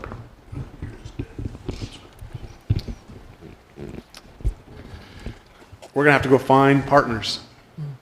And I think Director Burns makes a good point, is does the community want to be bold and say there's an opportunity for us to have some unique partners in the community, do some pretty unique things that probably on ourselves would be very difficult to lift ourselves. At the same time, we're going to have feedback from the ULI study and the master plan. So there's a lot of things that are going to be working, that's the right word, parallel, concurrently, to take advantage of this. I will say this, knowing what I know from being in other metros, were we not to move forward with this, there's plenty of other organizations and cities that weren't happy to take the dollars. And, I'm only new, but I want to compete. I want to say it's not the corridor and Siloam, we are the corridor. Some of these projects are the ones that we have to take a little risk and step forward and be bold. That means we have to do a better job as we work with the community, communicate, and show how we're going to bring things to fruition. So I would encourage the board to at least allow us to apply. We agree we have some work in the next 60 days to come back, give you answers in between. We'll blow it up to 80 font to do whatever we need to do. But I think it also sends a message to the community and some of our corporate partners that, hey, we're going to be bold and we need partners. And I agree, we don't want black eyes, so we're going to do everything we can to be aggressive in that aspect. So. Absolutely. Because I don't want us to do it. So, but I see and I agree with everything else. Madam Mayor. Anyone else? Yes, Betsy. So if we do it and we're chosen, the expectation is that we will do something with this, but we can set the amount. We could say, nope, $2 million is all we'll spend, or whatever, because I know you mentioned possible other funding, but basically the agenda packet said it would come out of quality of life, what we've got now and through like 2028. The agenda packet at least provided a range of what we have available Right. in quality of life as one source of funding. Right. But 'Cause- yeah, we would have to find other sources as well. Right. So, yes, so that's where I said I wouldn't want to drain the quality of life, because at this point, that's the only funding that's been presented to us.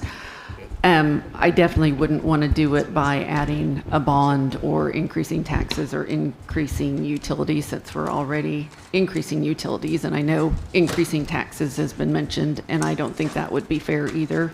So, I mean, I love the idea of more grants, things like that. If we did get it, that the expectation isn't that we're going to spend $6 to $8 million, or even $4 million, unless we have a lot more, because there is more. I mean, quality of life. It's also the aquatic center, and my understanding is our aquatic center needs help too. And that's part of the issue. I don't want all of this money to go to one place when there are so many other things. I'm fine with applying for it. I don't like the idea of a black eye, especially when they've given us what the expectation is. So I do hope, if we were to receive it, that yeah, they would chip in grant money and whatever else, because I do not want to raise taxes on the citizens, or put any of this on their backs. I don't think that's a fair way to do it either. So, but I know you've been great about researching grants and finding grants for other stuff. You've been awesome at that, and I appreciate that. Thanks. And I will leave you with the example from Springdale, which is probably the closest to a option that we might consider, which is, they did a combination of value engineering the project cost down. They put in some city funds. They went out and got more grant funding. Then they did a serious amount of fundraising, both corporate and, personal fundraising, using their own city and partners to raise the lion's share of the funding. Which, that's something, yes, the grants and the fundraising, as long as it doesn't come back on the citizens, I could support that. So, thank you. Madam Mayor, Brad. if I just throw in last is, we have water, and there's a lot of grant opportunity anytime you're connecting to water. So it just, it's just so much potential. It's exciting and challenging at the same time. I get it. So, any other comments? If not, I'll ask if there's anyone in the audience that would like to address this resolution 15-26. There is not. Board, do I have a motion to approve resolution 15-20? Madam Mayor, is David's motion still out there? For tabling? No. Yeah, it died. Okay. Yeah.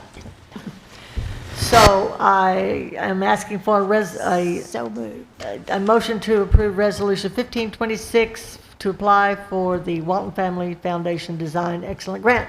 We have a motion. Do I have a second? We have a motion and a second. I think Ken was the second. Ken was the second. Okay, I had it wrong. Okay. Roll call. Thank you.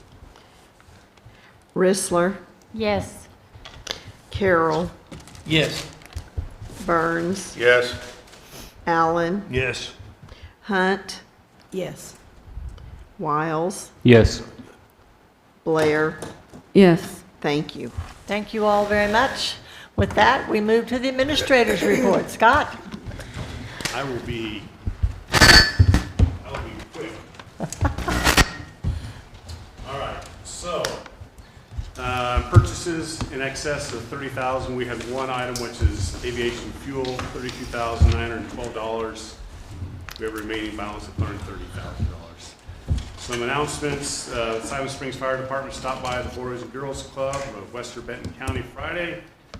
and help make their last day of summer special. They douse in the water and have a fun time. So it's always great to be out there promoting our community. So congratulations to our second quarter Green Business Recycling Award winners, which is the Cafe on Broadway. And it's a great program to encourage our businesses to be green and to be sustainable. A couple final things before we get to what we all have been here for this evening is this morning, I already hear calls for Emmys for 5 News aired Ben Rhodes and Travis Cheney's interview this morning on parks programs, housing incentive program, and other meaningful things that we're doing here at the city. And so we'll be sad to see them go as they now are sportscasters.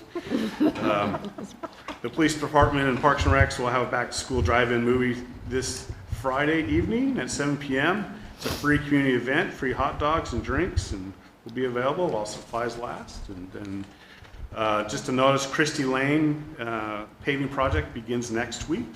Work is scheduled to be done by Friday, August 14th, weather permitting. And work zone, Christie Lane from South Washington to East Lake Francis Drive. All right, I know you've been waiting for this, the moment we've all been waiting for. Thank you, sir. You okay? You still have the floor. We still have the floor, and you got in your packet on Friday. Hopefully you spent some time. I know Director Burns is looking for the octagon here, but so we have this is to get back into the boardroom at the City Hall. Our goal is to get back everybody, including if possible, to get the board back into the City Hall by the end of this year. To do that, we need some feedback from the board, particularly on their, I'll call it their homeroom, their boardroom. And so we have 2 possible layouts to consider. Yes, they're dangerous. Are you doing it or me doing it? You're doing it? You're doing it? Okay, great. So we won't mess this up. So we have the first option, which is, both options have a couple similar things. A raised dais, 9 inches taller than the floor. Director Carroll made a great point when I was meeting with him. Great line of sight, both for people sitting at the dais, as well as people in the audience can now visually see back and forth. The other reason we're encouraging to raise the dais is for safety and security. I know you may think it would never happen in Siloam, but unfortunately I've worked in other communities where people have rushed the dais. And to have a raised dais with some separation is key to provide time and effort to either escape or have protection. So the idea is to raise it. That'll have appropriate AV capabilities for people sitting at the dais. The key thing on this is there will be 8 seats, which is a little bit different than I think what was presently, which I think you had 12 or 13 or 14 or 24 or whatever it is. But it's just the 8. So it's for the 8 members of the board or the planning commission, and the reason is that's to distinguish who is elected or who has been appointed to a position on a committee. It's not for staff to sit up there, and sometimes people confuse, well, you know, staff is the same as the board. That's not. You guys are elected, and there's a purpose why you're there. On this proposal, the staff would sit on the sides. You see as you come around, this one has a separation there, but there'll be 2 slots for city administrator, city attorney, and maybe on the other side you'll have the city planner and city engineer, whoever. City clerk. Great, thanks. It's an important one to remember. And then we'll have the dais. The other option, if you go to the next option, is it's the same layout minus kind of the protection, I don't want to call it a wall, kind of a pony wall between where staff and the dais is. The other thing, by having a raised dais, we are required to be ADA certified, so that's why you see the ramp on the left side of there. If you want to go to the next one. The next one takes a slightly different perspective where it's still a raised dais, but the staff sits, I'll call it perpendicular below. You can see them kind of straddling either side of the podium when people are talking. So that's really the 2 options. This option has slightly less seating, but what we would say is we're going to make up quite a bit of seating by converting where utility building is today into a conference room that can also be transitioned to overflow space with seating and big screen TV and all that aspect of it. So I'm going to stop there. Oh, there you see it. So in that upper, what do you call it, just whatever call it is, that right there would be transitioned to a conference room, and then when there's a busy evening, we can transfer it. Instead of people standing in the foyer, they can sit now in comfort and watch the proceedings and have the mic in that aspect. So the question is, for the first question is, do you like option A or option B? I just kind of need a nod. I don't think we need to do a roll call, but just kind of a nod. I know you're nodding, but I need to Madam know Mayor. one or two. I'd like to point out on option 1A or whatever it is, where staff would say, I like, not that one. Keep going I back. don't like that at all. Yeah, there you go. The next one, 1A. Yep. How, like, you know, if staff has their bags and stuff like that, like, Yep. I don't like that people can see here. I just think it would be nicer for them and just look nicer if everything was behind that wall. So Okay. that's my reasoning on that one. Okay. Yes. You guys are pointing. I just wanted to point out something. Does it work? How do you do it? I don't know. They gave me a pointer. They didn't. I was just going to point to something. Just point to those. Yeah, right. Point to those things on the side, not there, but yeah, those places where staff would sit. Yeah. I like this one. Okay. And they need the protection. I Okay. guess it would be an opening door wall on the Yeah, right it's kind side. of a pointing door that opens up. My concern is that where Anthony was just pointing, like on the left side, the level you would be sitting is almost so low compared to to the board that's like just to the right, well, to the left of those seats, that it might be difficult to see. So I would almost wonder if where staff would sit needs to be 5 inches. We'll take a look at it. 4.5. That's the yeah. minor concern. We can elevate us 2 inches. Yeah, I just want everybody to be able to see each other. We'll look at it. We'll make sure the architect looks The at one where you had the staff close to the podium, Okay. we would not be able to see Okay. you. So this is the best one. I think you need protection too. So, you know, make sure that's a bulletproof doorway. Madam Mayor, I submit mine with the revisions in place. It's for you to keep, sir. Okay. So I got 3 so far for this option with maybe a 2-inch raise for staff. Any other thoughts on that one? We like that? I'm open to anything. Yeah. Whatever Okay. you choose, I'll 1A. go. Director Wiles down there, you like that? Yep, Hunt? take that one. Okay, so we got that? We got that noticed? You're all nodding. They don't even know. It's him. It's Randall that we're looking to. You got it? Okay, so let's go to the amenities. I know. Okay, so little twist. I thought the least expensive was on the left, and then it kind of went mid-tier, then upper tier. I've been corrected. The least expensive one is in the middle. Of course. The next one to the left is the little bit more, about 15% more in cost, and then the one on the far right is probably 15% more than the number 2. So the one on the far right is, you know, wood paneling all up to the ceiling. It's probably the most formal looking of the aspects. So We again, need to take into account sound baffling. so the one on the left, and I'm going to look at Randall, is a sound baffling one? Or do you want to stand up and? It's all on you, Randall. Go stretch. Yeah. All on me, okay. No pressure. Randall Clark, city building official. Yeah, so the center one is just overlaying the existing sound panels that we have there with new fabric because of the deterioration that we have there. You guys all see it. And then the option, actually option 1 is, John, you say a level 3 sound barrier? New felt backing. Yeah. See, like Randall, are these sound bafflings? They are. That's what I thought. They are. And then, of course, on the right is, you know, a lot more richness, wood stacked, you know, with felt backing and things like that to provide even, you know, the more acoustic It's protection. nicer looking. I I just like wondered number 3. if the wood would bounce the sound too much. That's why I brought up the baffling. I don't. Right. I got our architects in the back. Can you talk about if they go to option 3, which is the richness and all that, does it still do some sound attenuation?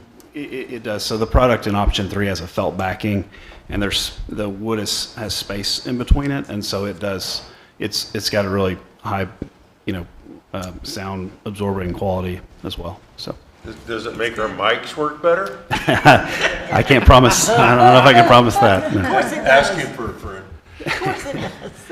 All right, so I like the richness of the right like number one, 3. the wood. Yeah.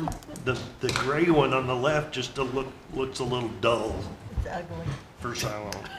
I think my wife called that just shiplap look. Yes, that's So- what, yeah, I learned that on those TV shows, yeah. No, we're gonna call you guys dull. Number 3, that's right. So, Shiplap. can I get a kind of any vote for the one on the left? Any vote for the one in the middle? That way people see I'm going for the cheaper option. Okay. Duly noted.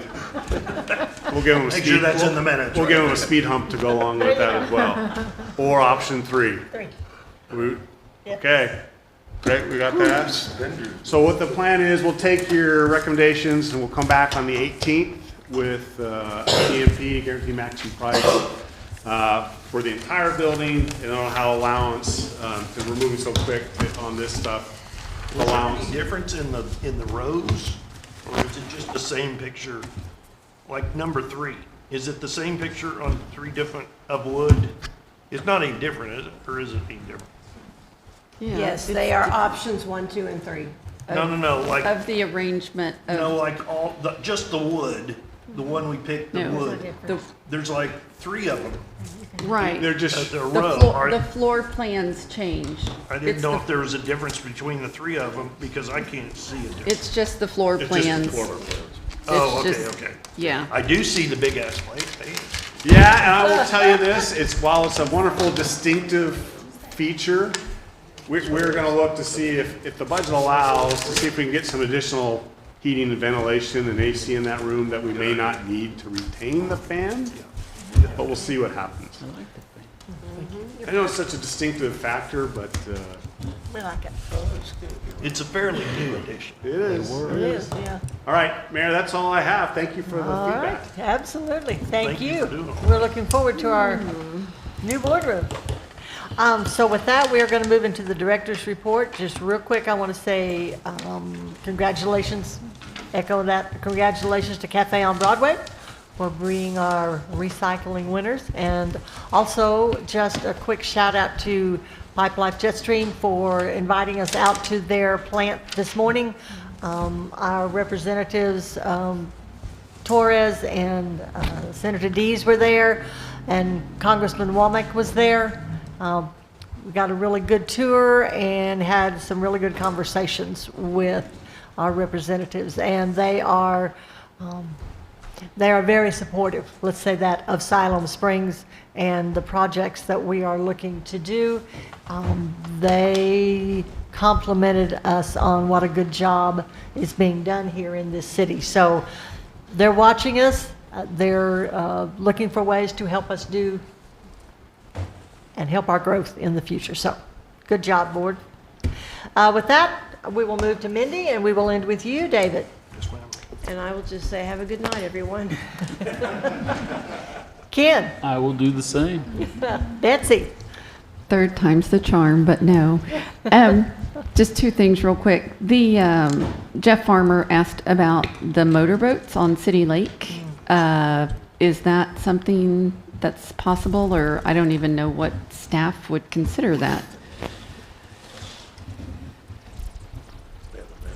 It would require an ordinance amendment. We probably also want to run it through the Parks Advisory Board, and we would need to check with SWEPCO as to whether that is a directive that comes from SWEPCO. Okay. But we could certainly look into it and bring some options to the board to consider. But I believe it would require an ordinance amendment because I think it's in ordinance. Okay, thank you. I appreciate that.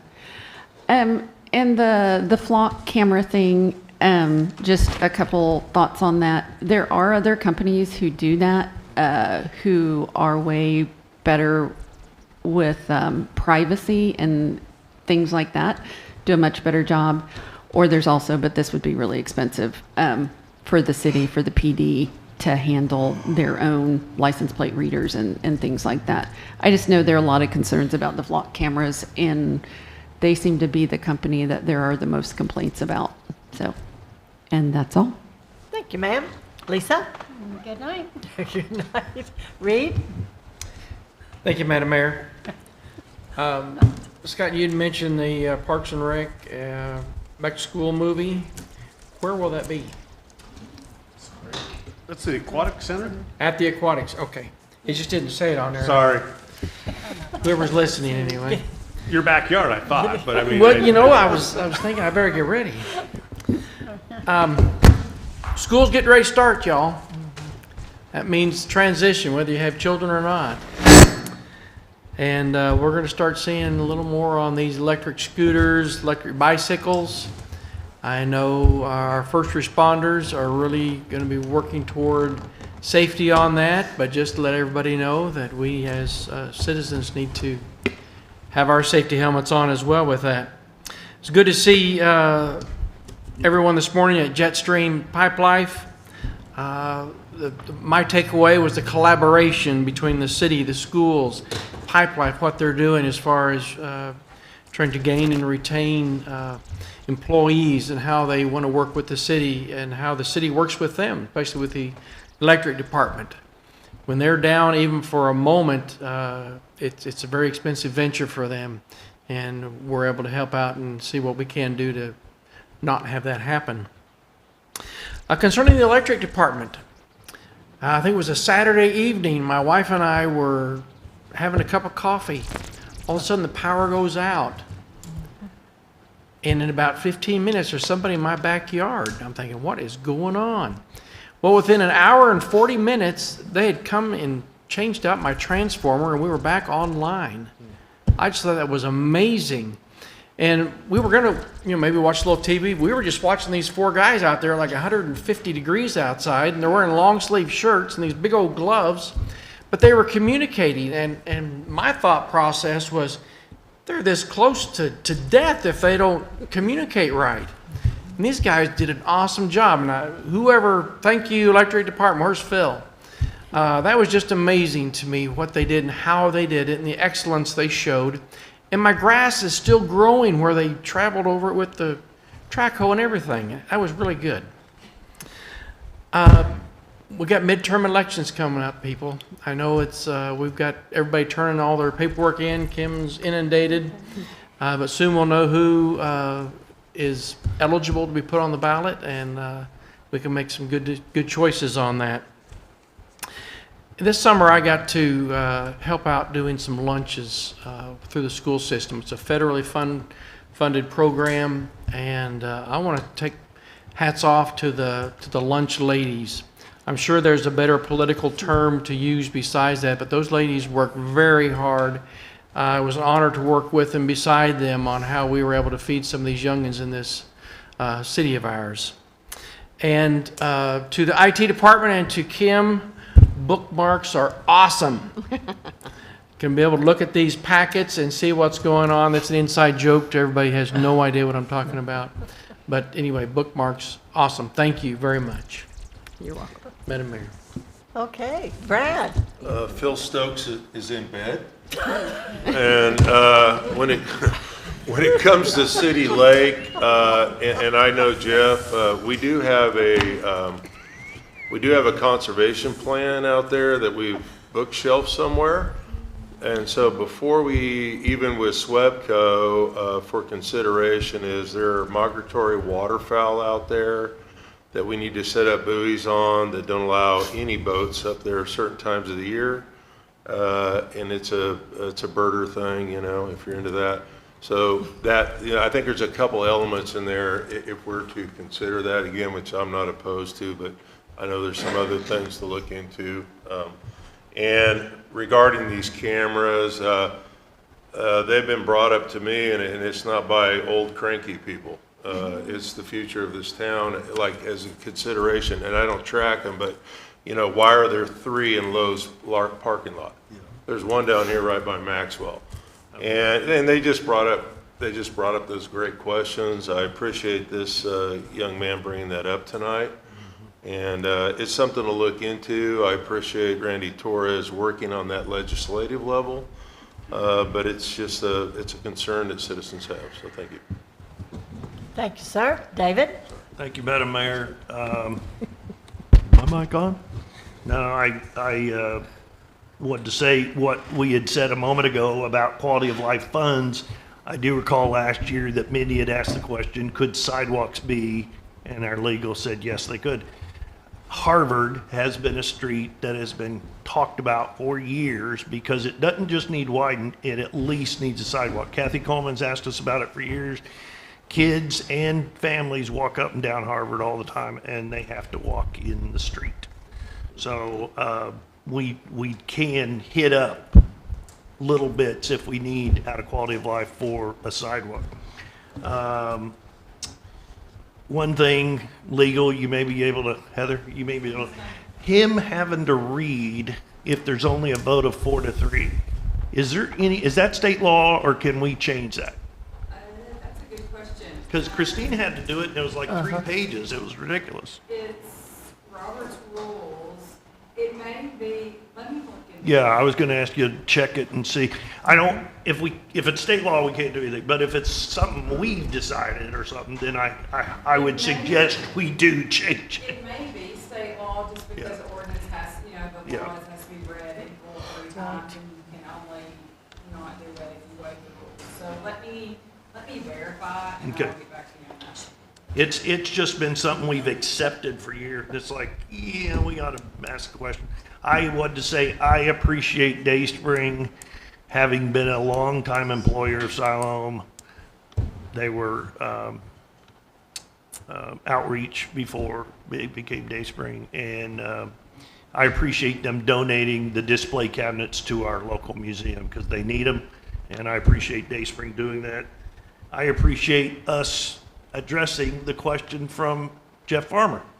We often have questions asked at the podium, but they just kind of go into the dead bin because we don't know what the answer is. And so I appreciate board members saying, let's get an answer on that because he doesn't like to just use a trolling motor.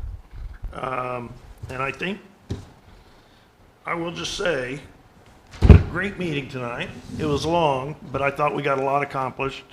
And give and take, we end up making the right decisions, and I appreciate it. With that, Mayor, motion to adjourn. Do I have a second? And thank you to staff for staying as long as you did. I know this has been a long night. Do I have a second? I second. You seconded? We have a motion and a second. All those in favor say aye. Aye. Those opposed, same sign. We are adjourned, ladies and gentlemen. Thank you.